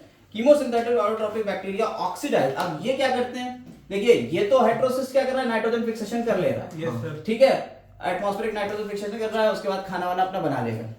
लेकिन कीमोसिंथेटिक क्या होता है? ये केमिकल्स से अपना खाना बनाते हैं। Yes sir. देखिए आपको मोड ऑफ न्यूट्रिशन अगर देखना है तो आपने कहा न्यूट्रिशन जो है, न्यूट्रिशन 2 तरीके का हो गया, ऑटोट्रॉप और कीमोट्रॉप और हेट्रोट्रॉप। हाँ। ऑटोट्रॉप 2 तरीके का, कीमो और फोटो। ठीक है। हेट्रोट्रॉप में सैप्रोफाइट्स, पैरासाइट्स और होलोजोइक। Yes sir. ठीक है। अब कीमो ऑटोट्रॉप्स में केमिकल्स का यूज होगा। अगर ये और केमिकल्स का यूज कैसे करेगा? जैसे सल्फर है तो सल्फर डाइऑक्साइड, सल्फर वाला बैक्टीरिया हो गया। नाइट्रोजन बैक्टीरिया हो गया, ठीक है। ऐसे ही आयरन बैक्टीरिया हो गया, ठीक है। नाइट्रोजन कीमो आयरन, अच्छा ठीक, ये आयरन को ऑक्सीडाइज करेगा, रस्टिंग वाले जो, हाँ जो रस्टिंग पे आपको जो डिटनेस का इंजेक्शन लगा तो वहां पे, हाँ। तो ये उनसे लेगा, तो वो जब इन केमिकल्स के थ्रू अपना ले रहा है, ठीक है, तब क्या हुआ, उसे कहते हैं कीमो ऑटोट्रॉप्स। ये केमिकल्स को क्या कर रहा है, ऑक्सीडाइज कर रहा है, ठीक है। Inorganic substances such as nitrates, nitrites, ammonia, और इनको यूज कर रहा है किसके लिए, formation of their energy production. They play great role in recycling nutrients like nitrogen, phosphorus, iron और सल्फर। देखिए इनको रिसाइकलिंग में, आप अभी इकोसिस्टम पढ़े थे, इकोसिस्टम में आपने पढ़ा जब डेट्राइटस फूड चेन चलती है, डिकम्पोजर्स आते हैं, यही वो डिकम्पोजर्स हैं जो डिकम्पोज कर देंगे नाइट्रोजन, फास्फोरस और सल्फर और आयरन को निकाल देंगे, इनऑर्गेनिक मटेरियल से इनके उनके एटॉमिक फॉर्म में ले आएंगे। समझ में आई बात है नहीं? चल, हेटेरोट्रॉपिक बैक्टीरिया जो होते हैं वो भी देखिए, ये तो था अभी आपने फोटोसिंथेटिक और कीमोसिंथेटिक की बात करी। हाँ सर। अब ये हेटेरोट्रॉपिक बैक्टीरिया है, ये बहुत ज्यादा होते हैं, मोस्ट एबंडेंट है, मिल्क में होते हैं, और ये बहुत इंपॉर्टेंट चीजें हैं क्योंकि many of them significant important human affinities, harmful, helpful making curd. Curd के लिए कौन सा, लैक्टोबैसिलस प्रोडक्शन, एंटीबायोटिक्स, टेट्रासाइक्लिन और एम्पिसिलिन, टेट्रासाइक्लिन है ना, Penicillium notatum, yes, fixing of nitrogen in legume. Legume plant में कौन सा होता है, राइजोबियम लेग्यूमिनोसोरम। नाम क्या है, राइजोबियम लेग्यूमिनोसोरम, ठीक है, बैक्टीरिया हो गया। इसके अलावा हमने आपको बताया कि ये सारे के सारे कौन है, हेटेरोट्रॉपिक बैक्टीरिया की बातें हो रही हैं। ये आपको नुकसान भी पहुंचाएंगे, जैसे तुमने कहा कॉलरा। कॉलरा किससे होता है, विब्रियो कॉलरी जी। टाइफाइड किससे होता है, टाइफाइड, साल्मोनेला टाइफी। और टिटनेस किससे होता है, माइकोबैक्टीरियम टिटैनी। सिट्रस कैंकर किससे होता है, सिट्रस से, हाँ, ज़ेंथोमोनास से होता है, ठीक है, ज़ेंथोमोनास, एंथ्रेक्स, एंथ्रैक्स डिजीज होती है, एंथ्रैक्स एनिमल में होता है, पैरों में जो है वो घाव ऐसा होने लगता है, उसे एंथ्रैक्स बोलते हैं। क्या किसमें, एंथ्रैक्स, बैसिलस एंथ्रेसिस बैक्टीरिया का नाम है, ठीक। अब रिप्रोडक्शन की बात कर ली जाए तो रिप्रोडक्शन जनरली कैसे होता है, बाइनरी फिजन के थ्रू होता है। वैसे अनफेवरेबल कंडीशन होगी तो यहां सेक्सुअल रिप्रोडक्शन में जाएगा, स्पोर्स बनाएगा। इनके स्पोर्स को क्या कहते हैं, एंडोस्पोर, एंडोस्पोर्स। अच्छा सर, जो पिलाई होती है बेटा पॉइंट पकड़ो, यहाँ एंडोस्पोर, पिलाई और फिम्बरी बाद में, एंडोस्पोर्स लिखा हुआ है। जो प्लांट्स के इनके बैक्टीरिया के स्पोर है, एंडोस्पोर होते हैं, 3 लेयर होती है उसके ऊपर, ठीक है, और तब ये निकलते हैं, एंडोस्पोर्स होते हैं, ठीक। They are also sexual reproduction. अब सेक्सुअल रिप्रोडक्शन कैसे करते हैं, एक बैक्टीरिया ये आया, दूसरा बैक्टीरिया ये आया, जिस बैक्टीरिया के पास पिलाई है उसे कहते हैं F पॉजिटिव, क्योंकि इसके अंदर जो है फर्टिलिटी वाला प्लाज्मिड है, F पॉजिटिव कहलाता है। जिसके अंदर नहीं है पिलाई उसे कहते हैं F नेगेटिव। एक F पॉजिटिव एक F नेगेटिव के बीच में ये कॉन्जुगेशन ट्यूब बनती है थ्रू पिलाई, यस सर, ठीक है, और यहां से इसका जो प्लाज्मिड है वो ट्रांसफर हो जाएगा, इसे कहते हैं सेक्सुअल रिप्रोडक्शन, और ये कहलाती है conjugation tube. Clear, yes sir. तो ये डीएनए ट्रांसफर हो जाता है बैक्टीरिया से दूसरे बैक्टीरिया में। माइकोप्लाज्मा जो होता है वो भैया इसकी लैक ऑफ सेल वॉल था। देखिए अभी पॉइंट आपने पकड़ा, जो टेबल थी उसमें कह रहे हैं कि सेल वॉल हो भी सकती है या नहीं हो सकती है, तो माइकोप्लाज्मा ऐसा है जिसमें सेल वॉल नहीं मिलेगी, और ये स्मॉलेस्ट लिविंग सेल है भाई साहब अब तक की आपने जो देखी, जो सरवाइव कर सकती है ऑक्सीजन के बिना भी, जो ऑक्सीजन के बिना भी सरवाइव कर सकती है, ठीक है, और बहुत सारे एनिमल्स और प्लांट्स पे ये पैथोजेनिक होती है, ठीक। आगे आते हैं किंगडम प्रोटिस्टा। प्रोटिस्टा जो होता है, मोनेरा के बाद अगला आया प्रोटिस्टा। प्रोटिस्टा आपको अभी बताया, जनरल कैरेक्टरिस्टिक्स की बात कर ली जाए प्रोटिस्टा की, तो ये यूनिसेलुलर है, ये यूकैरियोट है, ये ऑटोट्रॉप और हेटेरोट्रॉप दोनों हो सकते हैं, इनके पास सेल वॉल हो भी सकती है या नहीं भी हो सकती है, जिसमें प्लांट एनिमल दोनों रखे जा सकते हैं। आओ फिर जल्दी जल्दी देख लेते हैं इसमें, ठीक है। सेक्सुअल सम हैव फ्लैजिला और cilia. Protista reproduce asexually and sexually by process involving cell fusion, zygote formation. सबसे पहले इसको डिवाइड करा गया है क्राइसोफाइट्स में, ठीक है। क्राइसोफाइट्स में आपके आ जाते हैं दो नाम, डायटम्स और डेस्मिड्स, ठीक है। ये फ्रेश वाटर में भी हो सकते हैं और मरीन में भी हो सकते हैं। माइक्रोस्कोपिक है, फ्लोट करते हैं पैसिवली। देखो बेटा पैसिवली फ्लोट करते हैं यानी without use of energy. Yes, water current में, और ये प्लैंकटन कहलाते हैं। इन्हें क्या कहते हैं? प्लैंकटन। हम लोग ने प्रोड्यूसर, चीफ प्रोड्यूसर, यस यही लिखा होगा कहीं, chief producers of oceans. Zooplankton. ठीक है, तो most of them are photosynthetic diatoms and cell wall जो होती है, इसकी जो सेल वॉल होती है उसके अंदर सोप बॉक्स के जैसी होती है, एपिथीका हाइपोथीका। ठीक है, सोप बॉक्स जैसी होती है, एपिथीका हाइपोथीका, और इनकी सेल वॉल के अंदर सिलिका का डिपोजिशन होता है, जिसकी वजह से ये सेल वॉल डिग्रेड नहीं होती। यानी ये अगर मर भी जाएंगे अंदर तो सेल वॉल डिग्रेड नहीं होगी, और ये ओशंस में इकट्ठा होते रहेंगे। इकट्ठा होते होते होते होते एक रीफ लाइक स्ट्रक्चर बना देंगे, जिसे कोरल रीफ कहेंगे, और जो अर्थ बनेगी उसे डायटोमिशियस अर्थ कहेंगे। और ये ग्रिटी होती है नेचर में, तो उसका यूज कर सकते हैं पॉलिशिंग के लिए। फिल्टर, हाँ ग्रिटी है तो पॉलिशिंग के लिए, फिल्ट्रेशन ऑफ ऑयल सिरप्स के लिए। Diatoms are the chief producers of oceans. Oceans के ये क्या हैं? चीफ प्रोड्यूसर्स हैं। क्लियर है? Yes sir. इसके बाद आ जाते हैं डायनोफ्लैजिलेट्स के ऊपर। इसमें डायनोफ्लैजिलेट्स होते हैं, Yes, डायनो का मतलब ही हो गया दो, फ्लैजिलेट्स मतलब फ्लैजिला। आप देखिए इसमें एक आपको वर्ड ऐसे मिलेगा फ्लैजिला, एक फ्लैजिला ऐसे मिल रहा है। ठीक है, Yes, दो sir. फ्लैजिला मिलते हैं। दूसरा इसमें आर्मर्ड अपीयरेंस, इसकी सेल वॉल जो होती है प्लेट्स की फॉर्म में होती है, आर्मर्ड अपीयरेंस देती है। ठीक है, इसके अलावा एक लॉन्गिट्यूडिनल फ्लैजिला है, एक हमारा ट्रांसवर्स फ्लैजिला है। ठीक है, सल्कस और दूसरी बात यहाँ पे गाइनोलॉक्स की बात आ रही है। ये क्या है? गाइनोलॉक्स रेड टाइड लाते हैं। हाँ, इनकी वजह से रेड टाइड होता है। अंडरगो सच मल्टीप्लिकेशन, बहुत तेजी से ये मल्टीप्लाई करेंगे और रेड कलर आ जाएगा, तो रेड टाइड आ जाता है, इसी को कहते हैं। उसके अलावा टॉक्सिन्स इसके अंदर से रिलीज करे जाते हैं, जिन्हें सेक्सी टॉक्सिन कहते हैं, जो पैरालिटिक शेलफिश डिजीज कराते हैं। और ये इनवर्टिब्रेट्स से होती है। और ये इनवर्टिब्रेट्स जो है वो तो नहीं मरेंगे, लेकिन वर्टिब्रेट्स को ये नुकसान पहुंचा देगा। ठीक है, वो कह रहा है kill marine animals such as fishes, तो ये वर्टिब्रेट है इसलिए उनको किल कर देगा। आ जाते हैं यूग्लिनॉइड्स के ऊपर। देखिए बहुत छोटे छोटे लेवल पे हम बता रहे हैं, क्योंकि सिर्फ और सिर्फ इसका रिवीजन चल रहा है। तो येलो, ग्रीन, ब्राउन और इस रेड कलर के होंगे, पिगमेंटेशन मिलेगा। ठीक है, सेलुलोजिक प्लेट्स मिल रही है। सेल वॉल कैसी है? सेलुलोजिक प्लेट्स की फॉर्म में, आर्मर्ड अपीयरेंस हम बता चुके। यूग्लिनॉइड्स, यूग्लिना में कोई भी सेल वॉल नहीं मिलेगी, जबकि इसकी जगह पेलिकल मिलेगी। Sir connecting link between plant and animals. हाँ, यूग्लिनॉइड जो है ये प्लांट्स, यूग्लिना जो है वो कनेक्टिंग लिंक है प्लांट्स और एनिमल के बीच का। ठीक है, तो इसकी खास बात क्या है कि ये फ्रेश वाटर ऑर्गेनिज्म है। पहली बात क्या है, ये फ्रेश वाटर ऑर्गेनिज्म है, और इसमें सेल वॉल की जगह क्या मिलती है?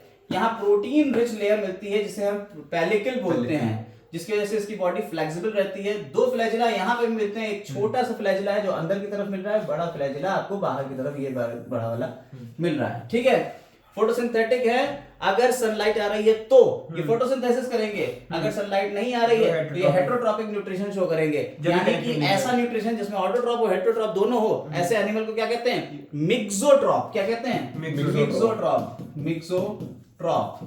ठीक है, मिक्सोट्रॉप कहते हैं, जिसमें ऑटोट्रॉप और हेटेरोट्रॉप दोनों होते हैं। यूग्लिना इसका बेस्ट एग्जांपल आपको देखने को मिल जाता है। ठीक है, फोटोसिंथेसिस भी करेगा तो पिगमेंट्स तो मिलेंगे। इसके बाद आते हैं स्लाइम वुड्स, और यहाँ पे एक बड़ा अच्छा नाम प्लाज्मोडियम। प्लाज्मोडियम जो है वो प्लाज्मोडियम यहाँ छोटे से लिखा हुआ है और यहाँ बना हुआ है। अगर आप यहाँ पे देखें तो आपको प्लाज्मोडियम दिखेगा। ठीक है, वो स्लाइम वुड का ये मल्टी न्यूक्लिएटेड स्ट्रक्चर है, बहुत सारे न्यूक्लियस वाले एक साथ आके प्लाज्मोडियम बना लेते हैं। प्लाज्मोडियम वहां भी है। ठीक है, ये मल्टी न्यूक्लिएटेड मास है, इसे प्लाज्मोडियम कह रहे हैं। ठीक है, यस सर। ये under suitable conditions they form an aggregation of called plasmodium which may grow and spread over several feet. ये बहुत पतला होता है, जेली लाइक, और फैलता चला जाता है। ठीक है, ड्यूरिंग अनफेवरेबल कंडीशन, अगर अनफेवरेबल कंडीशन, ये तो फेवरेबल कंडीशन में बना आपका प्लाज्मोडियम। ठीक है, प्लाज्मोडियम कैसा बना है? फेवरेबल कंडीशन में बना है। लेकिन अगर अनफेवरेबल कंडीशन हो गई तो प्लाज्मोडियम डिफरेंशिएट होता है और ये बना देता है फ्रूटिंग बॉडी, जिसके अंदर बनेंगे आपके स्पोर्स, इनके टिप्स के ऊपर। स्पोर्स पोजेस करते हैं ट्रू सेल वॉल, स्पोर्स के अंदर सेल वॉल होगी। ठीक है, they are extremely resistant and survive many years under adverse condition. Under spores are disperse, water current होगा तो स्पोर डिस्पर्स करेंगे और फेवरेबल कंडीशन में ये सर्वाइव भी कर जाएंगे, इसके अंदर से नया स्लाइम मोल्ड निकल जाएगा। Yes, sir. मिलेंगे कहाँ? Their body moves along decaying twigs and leaves engulfing organic matter. ठीक है, यस सर। ये अगर आप बात करें तो ये हमारे बिल्कुल फंगस के जैसे हैं, डिकम्पोजर्स होते हैं। अच्छा ये सर। हाँ, ये डिकम्पोजर्स होते हैं, फंगस के जैसे होते हैं। ठीक है, सैप्रोफिटिक लिखा हुआ है ना, सैप्रोफिटिक का मतलब क्या होता है? डेड एंड डिकेइंग मटेरियल को कारण डिकम्पोजर की श्रेणी में रखे। Fungal and animal life. Yes. आते हैं प्रोटोजोआंस के ऊपर। प्रोटोजोआंस को बांट दिया गया है उनके अंदर की चीजों को देखते हुए 5 चीजों में, 4 में, अमीबॉइड, फ्लैजिलेट्स, सीलिएट और स्पोरोजोइड्स। स्पोरोजोआंस। तो यहाँ पे प्रोटोजोआज होते हैं वो हेटेरोट्रॉपिक है, एनिमल लाइक है, प्रीडेटर भी हो सकते हैं, पैरासिटिक भी हो सकते हैं। इसमें अमीबॉइड रखे गए हैं, ये अमीबा लाइक हैं, ये वाटर, सी वाटर, मॉइस्ट सॉइल में मिल जाएंगे, मूव करेंगे और कैप्चर करेंगे प्रे को अपने स्यूडोपोडिया से। ठीक है, किससे? स्यूडोपोडिया। स्यूडो मतलब फॉल्स, पोडा मतलब फीट। जैसे अमीबा में मिलता है। Marine forms had silica shell. Marine form में इसमें सिलिका शेल मिलेगी इनकी सरफेस के ऊपर। एंटामीबा। ठीक है, some of them such as entamoeba, histolytica, parasite क्या करता है? अमीबिक डायसेंट्री कराता है। आपको लार्ज इंटेस्टाइन, स्मॉल किसमें? ये लार्ज इंटेस्टाइन में रहेगा। ठीक है, ये पॉइंट पकड़ने वाला है। फ्लैजिलेटेड प्रोटोजोआंस। फ्लैजिलेटेड प्रोटोजोआंस की बात करी जाए तो उसमें फ्लैजिला मिलेगा, ट्रिपैनोसोमा, पैरासिटिक होते हैं ये। देखिए ये सीसी फ्लाई के थ्रू फैलता है, स्लीपिंग सिकनेस कॉज करता है। ठीक है, कॉज स्लीपिंग सिकनेस। ये फ्री लिविंग भी हो सकते हैं, पैरासिटिक दोनों तरीके के हो सकते हैं। फ्लैजिलेटेड, इसमें फ्लैजिला मिलेगा इसलिए ये फ्लैजिलेटेड है। सीसी फ्लाई की स्पेलिंग बता दीजिए। TSE CSE fly. ठीक है, ठीक है, ये स्लीपिंग सिकनेस करते हैं। इसके अलावा लीशमानिया आता है, लीशमानिया दोनों बनाई। लीशमानिया क्या करता है? लिशमानिया सर कालाजार। कालाजार करता है। ठीक है, जियार्डियासिस। हाँ, उसमें जियार्डियासिस। इसके अलावा बात आती है सीलिएटेड। यहाँ सीलिया मिलेगा, सीलिया में प्लाज्मोडियम आ गया, पैरामीशियम, सॉरी पैरामीशियम आ गया। तो जो पैरामीशियम है उसमें आपको सीलिया मिल रहा है। ठीक, गलट मिल रहा है, दे हैव कैविटी, गलट कहलाती है। गलट आप ये देखिए, गलट। हाँ, अब गलट और ग्लॉटिस ये सब मत सोचिएगा कहीं और नहीं मिलता है, यहाँ भी मिलता है। इस पॉइंट को पकड़ लीजिए। गलट और ग्लॉटिस तुम्हारा मुंह में, अच्छा अच्छा ठीक। ओपनिंग जो होती हैं। हाँ, तो इनमें भी गलत होता है। अच्छा वही वाला है। अगर रेस्पिरेटरी सिस्टम की ओपनिंग होगी तो उसे ग्लॉटिस कहते हैं। हाँ, डाइजेस्टिव सिस्टम की गलट कहते हैं। उस पे ऊपर यहाँ गलट मिलता है। गलट यहाँ कहाँ मिलता है देख लो। ठीक है सर। चप्पल के जैसा पैरामीशियम होता है कुछ इस तरीके का। अच्छा, उसको भी गलट कहते हैं? नहीं, फिर वो होता उसके जैसा है, कैविटी मिलती है ना। अच्छा, ओपनिंग मिलती होगी एक फुट की। गलट हमारे इसोफेगस की है कुछ इस तरीके से यहाँ पे इसके सीलिया लगा फूड रहता है। की। ये जो ओपनिंग है, ये जो धसा हुआ अंदर कैविटी है, इसको कह दिया है गलट। ठीक से समझ में आई बात है? नहीं, ठीक समझ गए। अरे ये सारे सीलिया मल्टी सीलिएटेड कंडीशन है। यही बना चाहिए, पीछे एग्जाम पहले यही बना दीजिए। गलत इसे यहाँ वाले बड़े होते हैं, इन्हें कह देते हैं कॉर्डल टफ्ट। यहाँ पे आपको जो है स्टार शेप ऐसे आपको मिल जाती है। इन्हें क्या कहते हैं सर? वो है कॉन्टेक्ट टाइम रखे उसमें। और ये नहीं पता। इसमें डाइजेशन होता है, पहले यहाँ से एसिडिक होते बेसिक हो जाता है, यहाँ से निकल जाता है। ठीक है, बना हुआ है यार डायग्राम। ठीक है, कोई दिक्कत नहीं है, समझ में आ गया होगा। ठीक है, स्पोरोजोआंस अब स्पोर्स बनाएंगे और इसमें आपके अंदर हो जाता है प्लाज्मोडियम। मलेरिया बेचारा आपके अंदर एसेक्सुअल रिप्रोडक्शन करता है और मच्छर के अंदर सेक्सुअल रिप्रोडक्शन करता है। होस्ट होता है, हाँ, प्राइमरी होस्ट, सेकेंडरी होस्ट। आपके अंदर फीवर क्यों आता है? फीवर इसलिए आ रहा है क्योंकि हीमोजोइन कैसे बन रहा है? उसकी बस्टिंग ऑफ, जब आरबीसीज टूटती हैं तो हीमोग्लोबिन हीमोजोइन में कन्वर्ट होता है। ठीक है, टॉक्सिन जो में शिवर्स और चिल्स लाता है। बिल्कुल सही। चलो आते हैं फंगस के ऊपर। अच्छा सर, आपने इसमें एक चीज और लिखा, ये PYQ आया है इसमें, मेडिसिन क्यूनिन। हाँ, मलेरिया की जो दवा है क्विनीन। ठीक है, और ये सिरकोना ट्री से मिलता है। ठीक, इसके बाद आता है फंजाई। फंजाई जो होता है, अभी हमने आपको बताया हेटेरोट्रोपस है। ठीक है, अब यहाँ पे कुछ पॉइंट पकड़ने वाले हैं। Study of fungi for mycology. हाँ, जैसे टोड स्टूल है, टोड Yes, sir. स्टूल जो होता है ये आपका टॉक्सिन है, मशरूम है जो आप ईट करते हैं, और जो टोड स्टूल है ये भी फंजाई है। Yes, ये टॉक्सिन होता है, ये अगर खा लेंगे तो दिक्कत है, मशरूम को खाएंगे तो दिक्कत नहीं है। ठीक है। White spot seen in mustard leaf, mustard leaf में जो व्हाइट स्पॉट्स होते हैं ये किसकी वजह से होता है? ये भी पैरासिटिक फंगस होता है। यूनिसेलुलर फंगाई जो है वो ईस्ट है। देखिए यहाँ पे एक पॉइंट आपको पकड़ने वाला है, विटेकर साहब ने ईस्ट भाई साहब को यूनिसेलुलर होते हुए भी वहां नहीं रखा है, तो यहीं रखा हुआ है। तो आप ये बात पकड़िएगा, यूनिसेलुलर होते हुए भी ये प्रोटिस्टा का पार्ट नहीं है। ठीक है, ठीक है। एक वो है एक्सेप्शन बहुत बड़ा। तो ये बात पकड़ यूज लीजिएगा। For make beer and Coccinia. ये बहुत bread सारी and beer. डिजीज कॉज करते हैं। Red rot of sugar cane, white rust, ठीक है। तो ये याद रखिए, व्हीट रस्ट है वो किससे? Coccinia. कॉक्सीनिया ग्रामिनिस ट्रिटिसाई पूरा नाम है इसका। तो व्हीट रस्ट हो गया, ठीक। Some of the source of antibiotic, कुछ से एंटीबायोटिक पेनिसिलिन मिलती है, अलेक्जेंडर फ्लेमिंग ने पहली बार करी थी। फंजाई भी कॉस्मोपॉलिटन होता है। कॉस्मोपॉलिटन मतलब सर्वव्यापी, हर जगह मिल जाएंगे आपको, ठीक है। Yes sir, occur in air they prefer to grow in warm and humid, prefer करेंगे अच्छी, इनको कहाँ रहता है? ये वार्म और ह्यूमिड प्लेसेस को प्रेफर करते हैं। हाँ, थोड़ा नम हो और थोड़ा गर्म हो। फंगी को हम लोग वो भी तो कह सकते हैं, क्या कह सकते हैं? एक ऑफ सोच लो, बता देना आगे। With the exception of yeast which are unicellular, देखिए exception of yeast which are unicellular fungi जो होते हैं वो फिलामेंटस भी हो सकते हैं, ठीक है। Yes sir. और their body consist of long cylinder thread like structures, जिन्हें हम क्या कहते हैं? हाइफी कहते हैं। इनकी बॉडी में सबसे पहली बात ये हाइफी होते हैं, थ्रेड लाइक स्ट्रक्चर्स होते हैं, और यही हाइफी मिलके क्या बना देते हैं बेटा? वो तो क्या हाइफी कहते हैं? हाइफी वो बना तो के क्या bryophytes करते हैं? होते वो हैं। नहीं यार, हाइफी मिलके क्या बनाते हैं? अच्छा सर, माइसीलियम। इसके नेटवर्क को क्या कहते हैं? माइसीलियम कहते हैं। अब इसी के बेसिस पे कुछ हाइफी जो होते हैं सेप्टेट होते वो हैं? नहीं, कुछ सेप्टेट, एसेप्टेट तो बाद में होंगे। अच्छा। हाँ, चलो इसी से देख लो। हाइफी में कुछ में तो सेप्टा मिल जाएगा और कुछ में हाइफी में सेप्टा नहीं मिलेगा। अगर सेप्टा नहीं मिल रहा है तो उसकी न्यूक्लियस बहुत ज्यादा हो जाएगा। जब न्यूक्लियस बहुत ज्यादा हो जाएंगे तो उसे कहते हैं सिनोसिटिक हाइफी, मल्टी न्यूक्लिएटेड कंडीशन को, ठीक है। जो सेप्टेट हैं वो भी हो गए। इसके अलावा हमने आपको फंगस का क्लासिफिकेशन भी बताया था। फंगस के क्लासिफिकेशन के लिए जो फंगस को Sexual classify करते हैं, reproduction। सबसे पहले तो ये देखते हैं कि क्या इसमें सेक्सुअल रिप्रोडक्शन हो रहा है या नहीं हो रहा है। अगर नहीं हो रहा है तो उसे Sexual किसमें reproduction। रखते हैं? नॉन नॉन फंजाई इनपरफेक्टाई में, ड्यूटेरोमाइसिटीज, उसे कहते हैं ड्यूटेरोमाइसिटीज, ठीक है, ड्यूटेरोमाइसिटीज।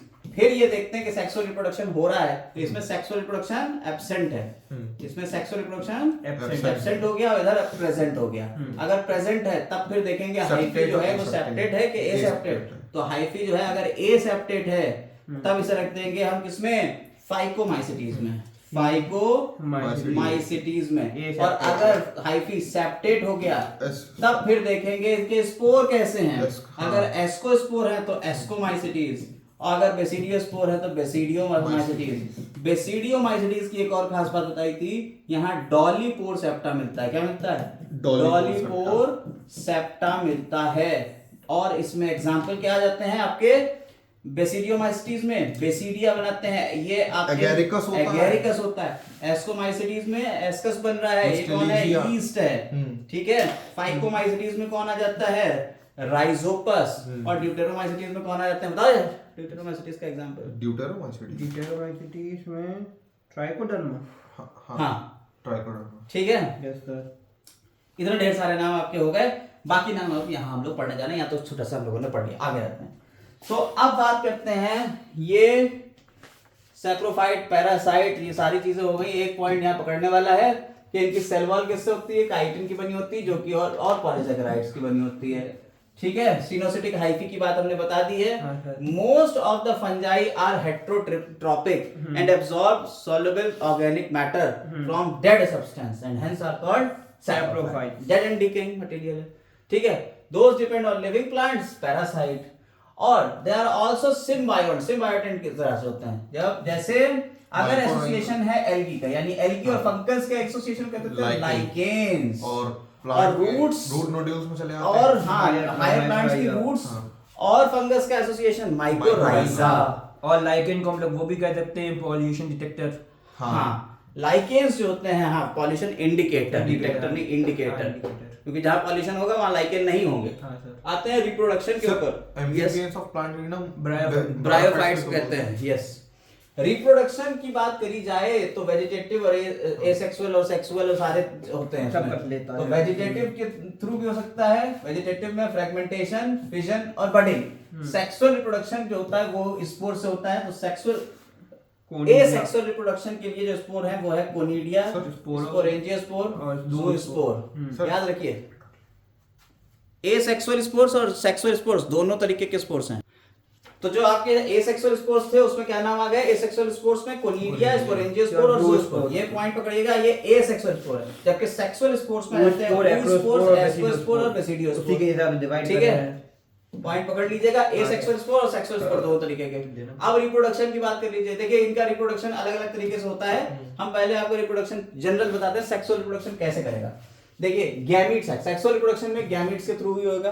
एसेक्सुअल स्पोर्स तो आपको बता दी, एसेक्सुअल रिप्रोडक्शन स्पोर्स के थ्रू हो रहा है।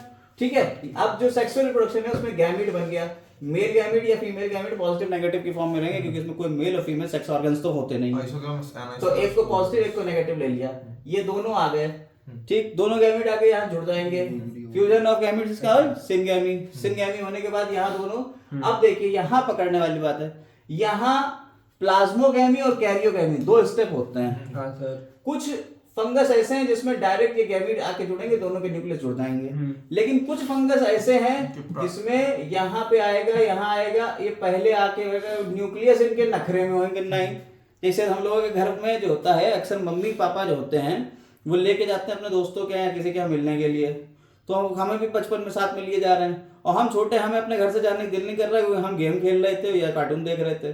तो जब वो अपने दोस्तों से बात कर रहे हैं तो उनके बच्चे और हम दोनों अलग अलग बैठे हुए हैं, मुंह फुलाए हुए, हम उनके बच्चों से बात नहीं कर रहे हैं, वो हमसे बात नहीं कर रहे हैं। ये दो बच्चे बैठे हुए, मम्मी पापा तो मिल गए, साइटोप्लाज्म मिल गया। साइटोप्लाज्म मिलना मतलब प्लाज्मोगैमी हो गई। लेकिन अभी हमारा न्यूक्लियस नहीं, कैरियोगैमी नहीं मिल रही। हाँ, तब ये स्टेज क्या कहलाएगी? जब कुछ दिन तक ये ऐसे बैठे रहेंगे तब क्या होगा? चलो भाई चलो अब बात भी कर ही ले, फिर मिल ही जाते हैं। तो जब तक ये बैठे हुए इसे कहते हैं डाई कैरियोफेज। क्या कहते हैं इसे? डाई कैरियोफेज। ये आपको दो ही एस्टोमाइसिटीज और बेसिडियोमाइसिटीज में देखने को मिलती है डाई कैरियोफेज। फिर उसके बाद ये आ जाता है कैरियोगैमी, न्यूक्लियस का फ्यूजन हो गया। क्या हो गया? फिर कैरियोगैमी। समझ में आई बात या नहीं? उसके बाद अब ये कंडीशन आ गई 2n, लेकिन फंगस कैसे होते हैं? n होते हैं। तब क्या होगा? तब इसमें मियोसिस होगी। मियोसिस होगी, स्पोर्स बनेंगे। अब ये जो स्पोर है, चूंकि सेक्सुअल रिप्रोडक्शन के बाद बने हैं, तो ये सेक्सुअल स्पोर्स हो सकते हैं, oospores, ascospore या बेसिडियोस्पोर्स, अलग अलग तरीके के स्पोर्स बन सकते हैं। और उन स्पोर्स से फिर हमारा नया फंगस डेवलप हो जाएगा। अब कुछ स्पोर्स जो होते हैं वो बॉडी के ऊपर बन जाते हैं। जैसे अगर हम आपको कहें कि ये बॉडी थी, इसमें यहाँ पे कंट्रैक्शन हुए और यहाँ पे स्पोर्स बन गए। ठीक है, यस सर। जैसे पेनिसिलियम में देखने को मिलते हैं। ठीक है, तो ऐसे स्पोर्स तो बाहर की तरफ बन रहा है। ऐसे ही आपका जो मशरूम होता है, बेसिडियोस्पोर्स जो बनते हैं, बेसिडियोकार्प के ऊपर बनते हैं, इन्हें इस तरीके से बन जाते हैं 4 स्पोर बाहर की तरफ, ऐसे बन जा रहे हैं। तो मशरूम में इस तरीके से, तो ये बेसिडियोस्पोर्स हो गए। ये आपके कोनिडिया हो गए, इन्हें क्या कहते हैं? कोनिडिया कहते हैं। ठीक है, ये कोनिडिया होगा और ये बेसिडियोस्पोर हो गया। बेसिडियोस्पोर मशरूम में बनते हैं। ठीक है, अब अगर ये कंडीशन आपको मिल रही है बाहर की तरफ बनना है, इन्हें कहते हैं एक्सोजिनस ओरिजिन। बाहर से ओरिजिन हो रही है, एक्सोजिनस ओरिजिन। कुछ स्पोर्स जो होते हैं, जैसे आपका ईस्ट हो गया, ईस्ट में क्या होता है? ईस्ट तो यूनिसेलुलर, तो इसके अंदर स्पोर बनेंगे, 8 स्पोर बनेंगे। कुछ ग्लोमस भी होता है सर? ग्लोमस बताया था हमने आपको, एक्टोमाइकोराइजा है वो। ठीक, एंडोमाइकोराइजा, सॉरी, हाँ एंडोमाइकोराइजा है ग्लोमस, माइकोराइजा है, माइकोराइजा ग्लोमस। हम बाद में बता देंगे, अभी मत लिखना।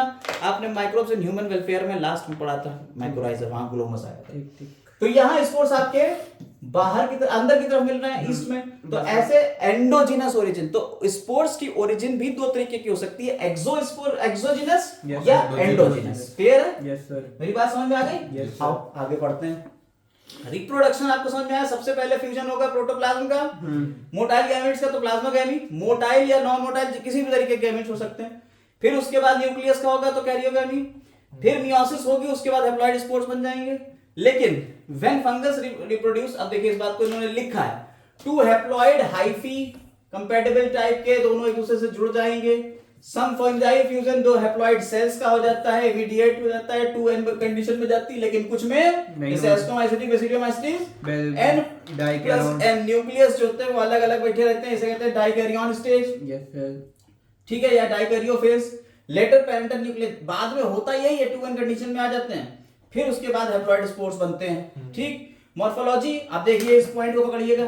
फंगस का क्लासिफिकेशन किसके बेसिस पे किया गया? आरएच विटेकर ने क्लासिफिकेशन किसके बेस पे किया? 4-5 चीजों पे।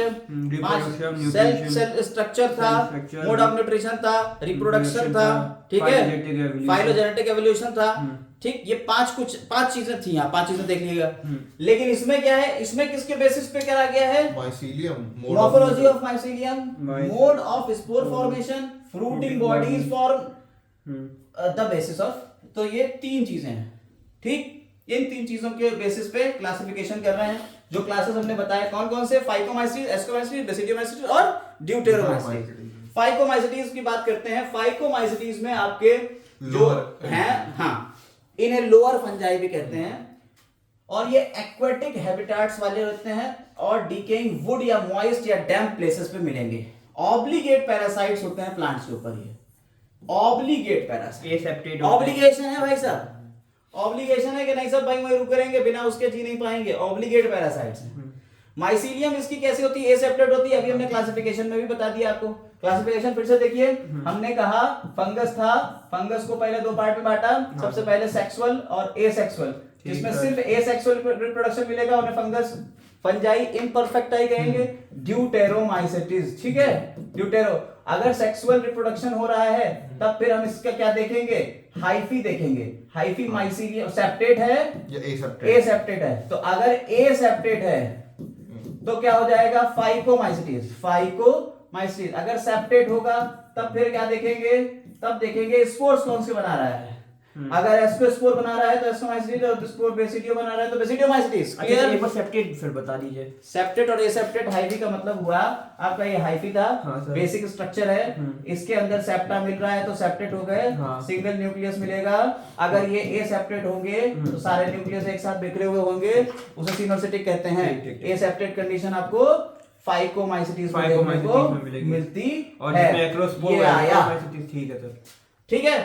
और जब एसेप्टेड होंगे तो सिनोसिटिक कंडीशन होगी। बिल्कुल सही। Asexual reproduction take place by zoospores और एप्लेनोस्पोर्स। देखिए एप्लेनोस्पोर कैसे होते हैं? Non motile. ज़ूस्पोर कैसे होते हैं? मोटाइल होते हैं। स्पोर्स कैसे प्रोड्यूस हो रहे हैं? एंडोजेनसली।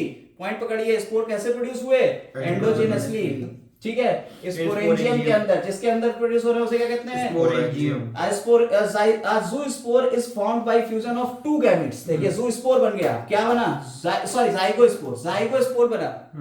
जाइगोस्पोर क्या है? जाइगोट को ही जाइगोस्पोर कह देते हैं। हाँ सर, ठीक है। जाइगोस्पोर बन गया जब 2 गैमेट्स बन गए। These gametes are similar in morphology. अगर एक ही तरीके के होंगे गैमेट्स तो आइसोगैमस कंडीशन। अगर गैमेट्स एक तरीके के हैं लेकिन एक बड़ा एक छोटा है, दोनों मोटाइल हैं, एन आइसोगैमस। अगर एक बड़ा गैमेट है और एक छोटा गैमेट है, बड़ा तो मोटाइल नहीं है, छोटा मोटाइल है, ऊगैमस। आइसोगैमस, एनाइगोगैमस और ऊगैमस तीनों कंडीशन मिल रही हैं। एग्जांपल ले लीजिए, म्यूकर, राइजोपस और एल्ब्यूको कैंडिडा। एल्ब्यूको जो होता है, देखिए पैरासिटिक है। मस्टर्ड के ऊपर आपको पहली लाइन मिली थी इसकी, कहाँ मिली थी? यहाँ मिली थी। कह रहे पैरासाइट्स भी हो सकते हैं मस्टर्ड के ऊपर। देखिए यहाँ कहीं लिखा हुआ मस्टर्ड। वाइड स्पोर्स जो मिल रहे हैं वो देखिए वहां उसका आंसर दे दिया मैंने, ये दे दिया एल्ब्यूको। क्वेश्चन पकड़ लिया। क्वेश्चन कहीं से भी दे सकते हैं, ठीक है। तो वाइट रस्ट किसकी वजह से होते हैं? एल्ब्यूको कैंडिडा। आ गई बात समझ में? देख कितना बढ़िया क्वेश्चन का आंसर मिल गया।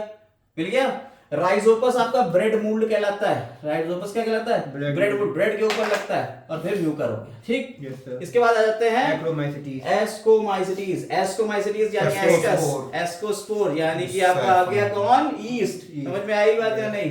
एस्कोमाइसिटीज जो होते हैं उन्हें कॉमनली कहते हैं सैक फंजाई। एस्कोमाइसिटीज को कहते हैं सैक फंजाई और क्लब फंजाई कहते हैं बेसिडियोमाइसिटीज को, ठीक है। मोस्टली मल्टी सेलुलर होते हैं। देखिए मोस्टली मल्टी सेलुलर है। आपको सिर्फ और सिर्फ बेसिडियोमाइसिटीज में ही मिल रहा है ना। देखिए यहाँ मोस्टली लिख दिया है, मोस्टली मल्टीसेलुलर है। पेनिसिलियम की बात हमने बताई थी और रेयरली यूनिसेलुलर है। ईस्ट की बात बताई। ईस्ट को सैकेरोमाइसिस कह रहे हैं। सैकेरोमाइसिस सेरिविसियाई क्या है? बेकर्स ईस्ट या ब्रूअर्स ईस्ट है। ये हम आपको बता चुके हैं। They are saprophytic. ये कैसे होते हैं? सैप्रोफिटिक भी हो सकते हैं, डिकम्पोजर भी हो सकते हैं, पैरासिटिक भी हो सकते हैं, कोप्रोफिलस यानी कि डंग के ऊपर भी होंगे। क्लियर है? इसके बाद क्या होता है? देखिए इसमें आपको पॉइंट पकड़ने वाला है। एस्कोमाइसिटीज में फंगस दो तरीके के हो सकते हैं, यूनिसेलुलर और मल्टीसेलुलर। मल्टीसेलुलर होंगे तो ज्यादातर तो मल्टीसेलुलर है। एक यूनिसेलुलर है वो कौन है? ईस्ट है। ईस्ट के लिए सैकरोमाइसिस वर्ड यूज हो रहा है, ठीक है। ये सैप्रोफाइट पैरासाइट और डिकम्पोजर और कोप्रोफिलस। कोप्रोफिलस यानी डंग के ऊपर भी होंगे। माइसीलियम इसकी कैसी होती है? ब्रांच होती है। साथ ही साथ कैसी है? सेप्टेड है। वो बता ही चुके हैं आपको। इसमें जो एसेक्सुअल स्पोर्स हैं हमने आपको बताया था कोनिडिया। कोनिडिया किसमें होता है? पेनिसिलियम में बताया था हमने। इसका एग्जांपल ही है। हाँ कोनिडिया देखिए कैसा है? एक्सोजिनसली प्रोड्यूस है। जबकि पीछे की तरफ हम लोगों ने बात करी थी एंडोजिनस थे। फाइकोमाइसिटीज के स्पोर्स एंडोजिनसली हो रहे थे, इसके एक्सोजिनस होते हैं। स्पेशल माइसीलियम जिसके ऊपर होते हैं उसे कोनिडिया 4 कहते हैं। क्वेश्चन पकड़िए, ये पीवाईक्यू है, बहुत बार पूछा गया है कि कोनिडिया जिस ब्रांच के ऊपर लगते हैं उसको क्या कह देते हैं? उसे कोनिडियो 4 कहते हैं। कोनिडिया जो होते हैं जर्मिनेशन के बाद प्रोड्यूस कर देते हैं माइसीलियम को। सेक्सुअल स्पोर्स की बात करी जाए तो यहाँ पे एस्कोस्पोर्स होते हैं, हमने बताया। एस्कोमाइसिटीज, एस्कोस्पोर और एस्कोस्पोर्स जो होते हैं वो एंडोजेनसली होते हैं। ईस्ट के अंदर हमने आपको बताया कि ईस्ट के अंदर सैक होता है जिसे एस्काई कहते हैं। समझ में आई बात या नहीं? Singular ascus. Asci are arranged in different type of fruiting bodies. They are called ascocarp. इन्हें क्या कहते हैं? एस्कोकार्प। इनकी फ्रूटिंग बॉडी, एस्काई की फ्रूटिंग बॉडी को क्या कह देंगे? एस्कोकार्प। यानी कि जहां कोनिडिया लग रहा है कोनिडियो 4, एस्कस जहां हो रहा है वो एस्कोकार्प। समझ में आई? एग्जांपल हो गया एस्परजिलस, क्लेविसेप्स, न्यूरोस्पोरा। न्यूरोस्पोरा भाई साहब आपका जेनेटिक्स में बहुत यूज करा गया है और इसी से आपको जेनेटिक वर्क में पता चला था कि 8 जो पैरेलल स्टेज आ रही हैं, जो आपका क्रॉसिंग ओवर वगैरह की बात हो रही थी, वो न्यूरोस्पोरा के ही उससे पता चला क्रॉसिंग ओवर होती है। Many members like morels and truffles edible होते हैं, कंसीडर करे जाते हैं डेलिकेसीज में, ठीक है। मोरल्स और टफल्स की भी बात कर लीजिए, ये एडिबल होते हैं फंगस। ओके सर, अब आ जाएंगे बेसिडियोमाइसिटीज। हमने आपको बताया बेसिडियोमाइसिटीज में मशरूम आ गया, बेसिडियोस्पोर्स आ गए, ठीक है। एक्सोजेनसली प्रोड्यूस होते हैं। ऊपर देखिए आपने बताया कि एक्सोजेनस और एंडोजेनस दोनों होते हैं। पीछे वाले में कहा एंडोजेनस होते हैं, यहाँ आप कह रहे हो एक्सोजेनस हो रहे हैं, ठीक है। एंडोजेनस सिर्फ उसमें होते हैं एसिडोमाइसिटीज में। बेसिडियो सबसे पहले फाइकोमाइसिटीज, हाँ सर, वहां आपने क्या कहा? एंडोजेनस, ठीक है। फिर आपने कहा एक्टो और एंडो दोनों हो गए। अब यहाँ बेसिडियोमाइसिटीज में आपने कहा एक्सोजेनस ओरिजिन। अभी देखते हैं आगे क्या आता है। अब यहाँ पे आपने कहा मशरूम हो गया, ब्रैकेट फंजाई या पफ बॉल्स, ठीक है। बेसिडियोमाइसिटीज को आपने कहा इसमें क्या रखी जाती है? इसकी कॉमन फॉर्म क्या क्या हो सकती है? मशरूम हो सकता है, ब्रैकेट फंजाई हो सकता है या पफ बॉल्स। ये कॉमन फॉर्म सेल्स की, ये सॉइल में ग्रो हो सकते हैं, ठीक है। फेरीज रिंग एक टर्म आता है, फेरीज रिंग। क्या होता है कि बरसात के सीजन के बाद ये जो मशरूम होते हैं ये इनके स्पोर्स अंदर जमीन में हो गए। अब जमीन में जब हो गए तो क्या होता है? कुछ इस मैनर में स्पोर पड़े होंगे और जैसे ही अगली बरसात का सीजन आता है ये स्पोर्स जर्मिनेट कर जाते हैं। तो ये इस तरीके से एक रिंग लाइक स्ट्रक्चर में बनते हैं, बाहर निकलेंगे तो एक रिंग लाइक स्ट्रक्चर, इसे फेरीज रिंग बोल देते हैं। हमारी किताब में लिखा तो जब हम पढ़ते हैं जैसे रिंग वॉर्म भी फंगस ही होती है। वो तो रिंग वॉर्म तक फंगस है ही, ठीक है। They grow in soil, logs, trees, stumps. अरे आपने ट्राइकोफाइटोन, एपिडर्मोफाइटोन और माइकोस्पोरम आपने वहां फंगस के बारे में पढ़ा था ना, ह्यूमन हेल्थ एंड डिजीज में, ठीक है। लिविंग बॉडीज पैरासाइट की तरह यूज करते हैं। रस्ट और स्मट्स, रस्ट और स्मट्स क्या है? पैरासाइट हैं, ठीक है, याद रखेंगे। माइसीलियम इज ब्रांच्ड और सेप्टेड। यहाँ पे सेप्टेट हो गई, पीछे भी सेप्टेट थी। ए सेक्सुअल स्पोर्स यहाँ पे कैसे हैं? नहीं मिलेंगे। नहीं मिलेंगे। वेजिटेटिव रिप्रोडक्शन फ्रेगमेंटेशन के थ्रू होता है। सेक्स ऑर्गन्स यहाँ नहीं मिलेंगे। Plasmogamy is brought about by fusion of two vegetative somatic cells. Plasmogamy क्या होती है? दो वेजिटेटिव हाइफी होते हैं और इन दोनों में एक पॉजिटिव स्ट्रैंड एक नेगेटिव स्ट्रैंड, ये फ्यूजन हो जाता है। ठीक है, क्या कहते हैं? प्लाज्मोगैमी कहते हैं। रिजल्ट इन स्ट्रक्चर जो इसे हम डाइकैरियोटिक स्ट्रक्चर कहते हैं, अल्टीमेटली गिव्स टू बेसिडियम। इससे क्या बन जाएगा? एक बेसिडियम मिल जाएगा। आप अगर मेरा फुल लेंथ का लेक्चर देखेंगे तो उसमें हमने आपको पूरा बताया है किस तरीके से इसमें बेसिडियम बनता है, हमने पूरा पढ़ाया भी है। ठीक है, आप इतना फिलहाल याद रखिए कि क्या होता है, दो फ्रूटिंग बॉडी हैं अलग अलग की स्ट्रेन की, और ये आगे जाके मिल जाएंगी। भाई सेप्टेट है, ठीक है, इसके न्यूक्लियस अलग अलग, ये भी सेप्टेट, इसके न्यूक्लियस अलग अलग। ये जब आगे जाएगी तो ये कुछ इस तरीके से जुड़ जाती हैं। तब क्या होगा? डाइकैरियोफेज आ गई बेसिडियोमाइसीटीज की। फिर डाइकैरियोफेज में क्या हो जाएगा? ये पूरा बन जाएगा एक, इसे क्या कह दिया आपने? बेसिडियम। जब पूरा जुड़ गया तो क्या बन गया? बेसिडियम। अब इसके अंदर मियोसिस, और मियोसिस के बाद स्पोर्स, ये बेसिडियो स्पोर्स बने। ठीक है, तो कैरियोगैमी हो गई, कैरियोगैमी के बाद मियोसिस हो गई, और मियोसिस के बाद बेसिडियो स्पोर। बेसिडियम के ऊपर लग गए बेसिडियो स्पोर्स। Yes sir. और ये कैसे हैं? एक्सोजेनसली प्रोड्यूस है जी। समझ में आई बात या नहीं? The basidia are arrange in fruiting body called basidiocarp. यहाँ बेसिडियोकार्प हो गई, वहां एस्कोकार्प हो गई। ठीक है, और जिसमें कोनिडियो था, कोनिडियोफोर हो गई। समझ में आई बात है नहीं? Yes sir. तो एसिडियोकार्प हो गई। सम कॉमन मेंबर्स इसमें क्या है? एगेरिकस, जैसे मशरूम कह रहे हैं, अस्टिलागो यानी स्मट, और पक्सीनिया रस्ट। ठीक है, पक्सीने जो उसमें आए अभी आपने बताया puccinia, white rust, wheat rust, puccinia graminis ट्रेटिसाई।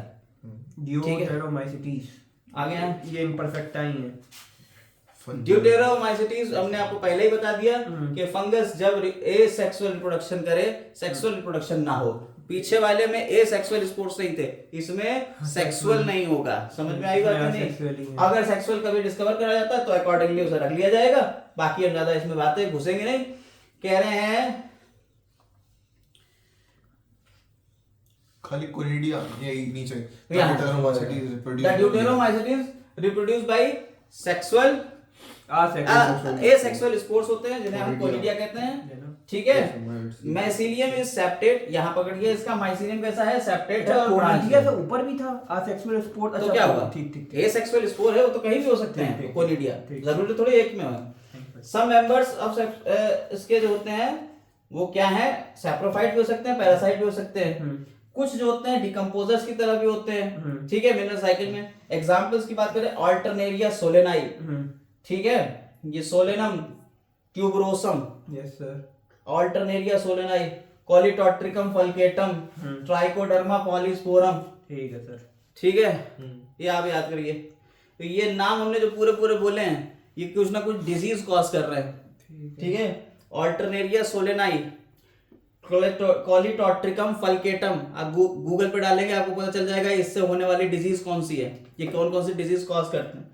Trichoderma polysporum, ये कुछ डिजीज कॉज कर रहे हैं, वो आप यहां लिख लीजिएगा। हम बोल रहे हैं, देखो, अर्ली ब्लाइट ऑफ पोटैटो। ठीक है, अल्टरनेरिया सोलेनाई। ठीक, इसके बाद अगला देखिए, अगला गूगल करिए, कॉलीटॉट्रिकम फल्केटम।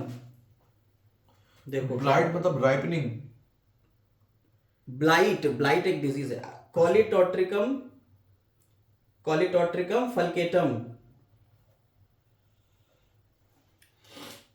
देखिए आगे, कॉलीटॉट्रिकम फल्केटम कौन सी डिजीज कॉज कर रहा है?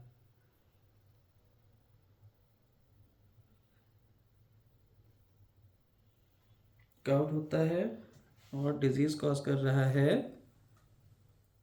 तो कॉलीटॉट्रिकम फल्केटम से होने वाली डिजीज है red rot of sugar cane. ठीक है, कौन सी? Red rot of sugar cane. आपने गन्ने में देखा होगा बीच में लाल लाल हो जाता है, गन्ना कभी छीला हो खाया हो तो red rot of sugar cane आपका हो जाता है। इससे हम लोगों को नुकसान है? डिजीज भाई उसको है, उसकी फोटोसिंथेसिस कम हो रही है। अगला देखिए, ट्राइकोडर्मा पॉलीस्पोरम से होने वाली डिजीज। स्किन में हम लोग डिसीज करती है हम लोग में शायद।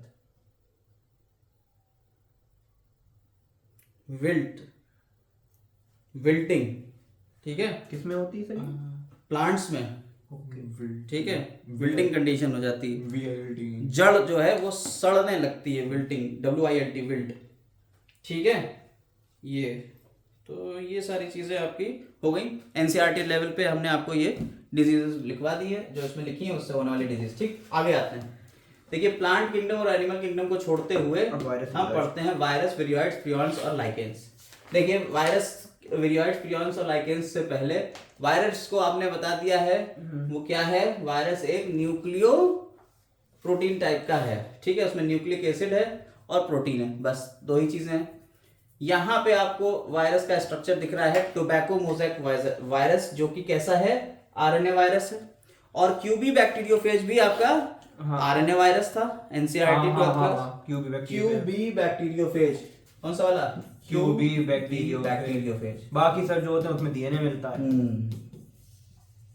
RNA कोई भी आपका वायरस हो, उस वायरस में एक बाहर की तरफ कवरिंग होती है, इसे कैप्सूल कह देते हैं। Yes sir. ठीक है, ये छोटे छोटे कैस्पिड से मिलकर बनता है, इसे कैस्पिड कर दिया और ये छोटे छोटे है कैप्सोमियर्स। ठीक है, कैस्पिड हो गया, कैप्सोमियर्स। और अंदर की तरफ ये जिसको कवर करे होगा, अगर इसको खोलोगे तो अंदर की तरफ आपको DNA या RNA मिल जाएगा, जेनेटिक मटेरियल। DNA या RNA, या तो DNA होगा या RNA होगा, कोई भी एक चीज हो सकती है। अब ये भी DNA डबल स्ट्रैंडेड हो सकते हैं या सिंगल स्ट्रैंडेड हो सकते हैं। सेम RNA भी डबल स्ट्रैंडेड हो सकता है या सिंगल स्ट्रैंडेड हो सकता है। नॉर्मली तो वो DNA नंबर स्ट्रैंड आ रहे हैं। ठीक है, हाँ, अब नॉर्मली की बात हो रही है तो नॉर्मली में ही चलिए, ज्यादा इधर उधर चलते नहीं है। वायरस मींस वेनम और पॉइजन। किसने? Dmitri Ivanovsky. कौन है भाई साहब? इवानोवस्की। 1892 में रिकॉग्नाइज करा certain microbes that cause causal organism of mosaic disease of tobacco. तो टोबैको मोज़ेक वायरस यहीं से पड़ा, इवानोवस्की साहब ने सबसे पहले देखा। They were found to be smaller than bacteria because they possess bacteria proof filter. ये जो थे ये पास हो गए बैक्टीरिया प्रूफ फिल्टर से भी, इन्होंने एक फिल्टर में रखा और उससे भी ये पास होके छनके नीचे आ गए। छोटे हैं, तो इसका मतलब है ये बैक्टीरिया से भी छोटे थे। ठीक है, फिर बीजेरिंग साहब ने डिमॉन्स्ट्रेट किया कि अगर टोबैको प्लांट जो डिजीज जिसमें हो चुकी है उसको एक्सट्रैक्ट किया जाए, उसका एक्सट्रैक्ट लिया जाए और कहीं दूसरी जगह पे डाला जाए तो वहां पे इन्फेक्शन कर सकता है वो हेल्दी प्लांट्स को। तो उन्होंने न्यू पैथोजन की तरह उसको क्या कह दिया? Virus, new pathogen virus and called the contagium vivum fluidum. ये किसने कहा? बीजेरिक साहब ने कह दिया। ठीक है, इन्फेक्शियस लिविंग फ्लूड, उसके फ्लूड को क्या कह दिया? Infectious living fluid. फिर स्टैनले साहब आए 1935 में, showed that virus could be crystallise, उसको क्रिस्टलाइज किया जा सकता है। ठीक है, and crystals consist largely of proteins, और जो क्रिस्टल्स हैं उसमें ज्यादातर क्या मिलेगा आपको? प्रोटीन। हमने आपको बता दिया कि किसी भी वायरस में, ये तो बैक्टीरियोफेज का हमने बता ही दिया आपको, कि किसी भी वायरस में क्या होगा? ज्यादातर प्रोटीन्स ही देखने को मिलेगा। ठीक है,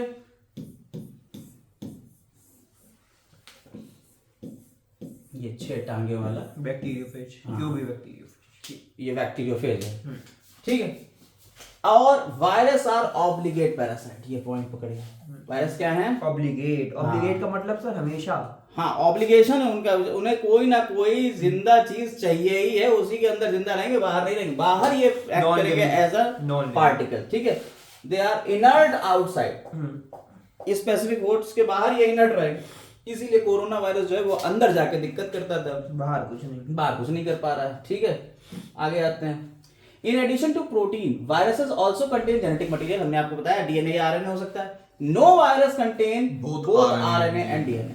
The virus is nucleoprotein. देखिए पॉइंट पकड़िए, वायरस क्या है? एक न्यूक्लियोप्रोटीन है, यानी and genetic material is infectious. ठीक है। Yes sir. In general virus that infect plants, देखिए बहुत पॉइंट पकड़ने वाला, जो वायरस प्लांट्स को इन्फेक्ट करते हैं वो सिंगल स्ट्रैंडेड आरएनए वाले होते हैं, और जो एनिमल को कर रहे हैं वो आइदर सिंगल या डबल स्ट्रैंडेड आरएनए वाले हो सकते हैं, और डबल स्ट्रैंडेड डीएनए या डबल स्ट्रैंडेड डीएनए भी अच्छा हो ये सकता है। ये जो आरएनए वाले होते हैं वो ज्यादातर उन्हीं को करते हैं प्लांट में। हाँ बस इतना पकड़ना है आपको। डीएनए वाले आरएनए उसमें नहीं करेंगे। Bacterial virus bacteriophage in fact bacteria, हमने आपको बताया बैक्टीरिया को करता है। बैक्टीरियोफेज वाला तो आपको पूरा हर्षे और चेस का तो एक्सपेरिमेंट ही है पूरा बैक्टीरियोफेज के ऊपर, है ना। DNA is genetic material, Hershey Chase का पूरा है। अब वहां वाली थोड़ी चीजें बताएंगे। Are usually double stranded. ये कैसे है? बैक्टीरियोफेज वायरस जो है वो कैसे, उसका जो डीएनए है वो कैसा है? डबल स्ट्रैंडेड डीएनए है।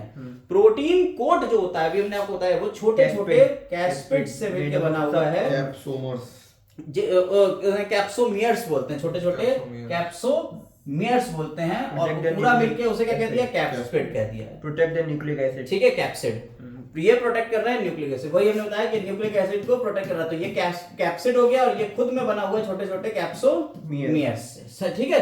Virus cause disease like mumps, smallpox, herpes और इन्फ्लुएंजा। आपका काम क्या है? आपको इसके कॉजेटिव वायरसेस के नाम यहीं पड़ोस में लिख लेना है। ठीक है ठीक है। एड्स वायरस जो होता है, एचआईवी होता है, और ये कैसा होता है? राइनो वायरस होता है ना।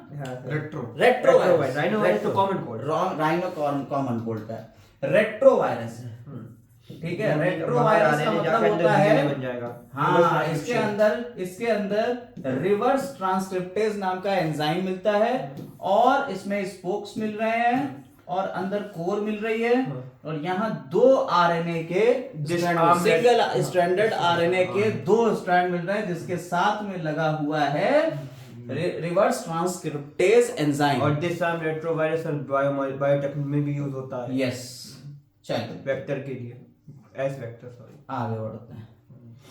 तो symptoms can be mosaic formation in plants, leaf rolling, हाँ प्लांट्स में, मोज़ेक, कर्लिंग, येलो, ये प्लांट्स के सिम्टम है। मोज़ेक फॉर्मेशन, मोज़ेक फॉर्मेशन वो ये गोल अलग ही दसा ये मोज़ेक तो बैक मोज़ेक की तरह कुछ होएगा।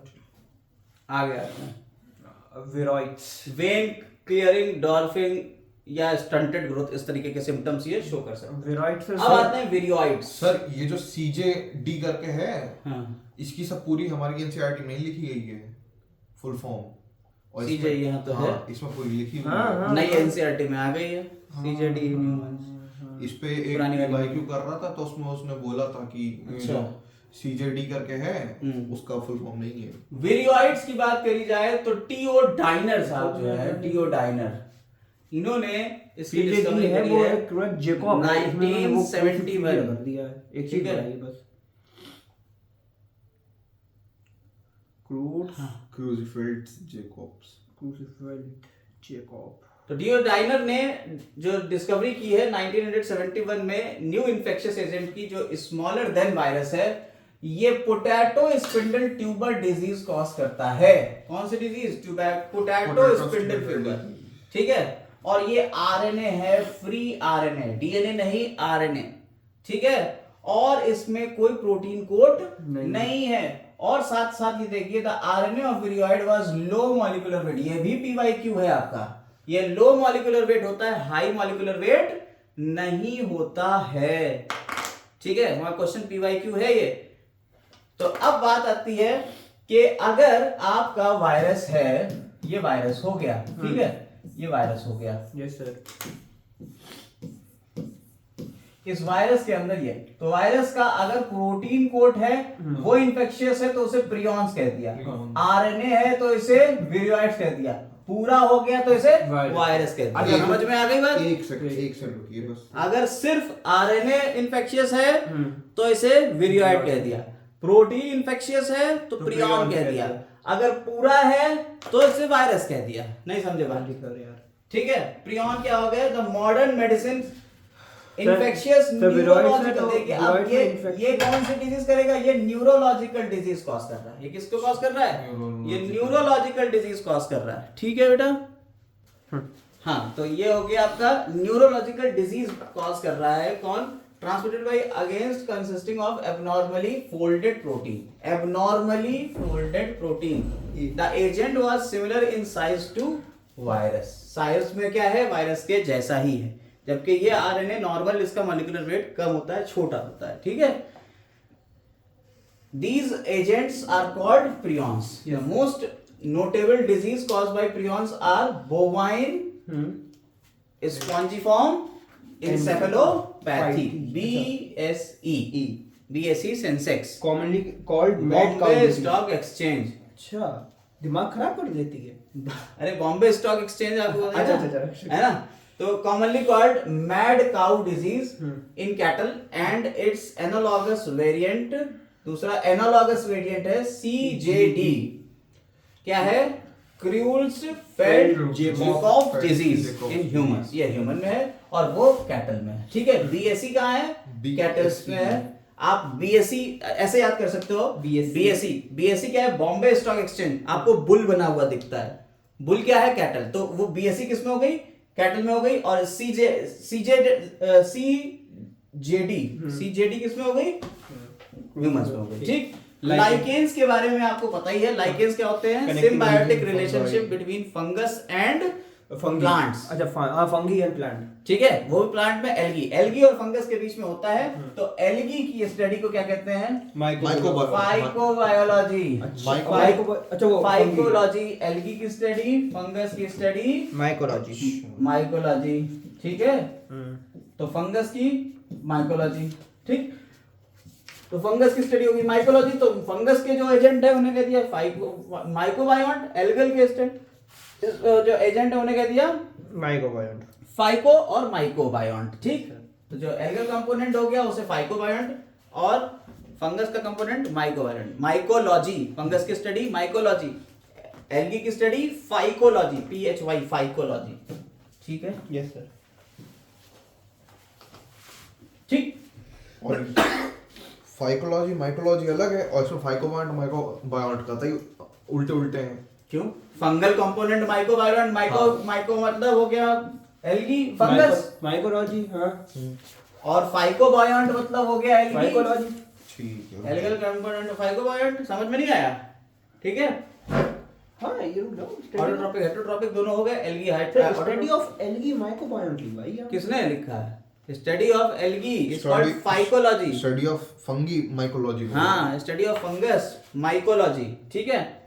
और इसी के साथ आपका ये खेल खत्म होता है। उम्मीद कर रहे हैं ये चैप्टर आपको अच्छे से आ गया होगा। अब अगला इसका जो सेशन होगा, यानी नेक्स्ट वीडियो इसके क्वेश्चन आंसर की होगी। कल इसके क्वेश्चन आंसर के ऊपर हम लोग चर्चा करेंगे। Okay, have a nice day.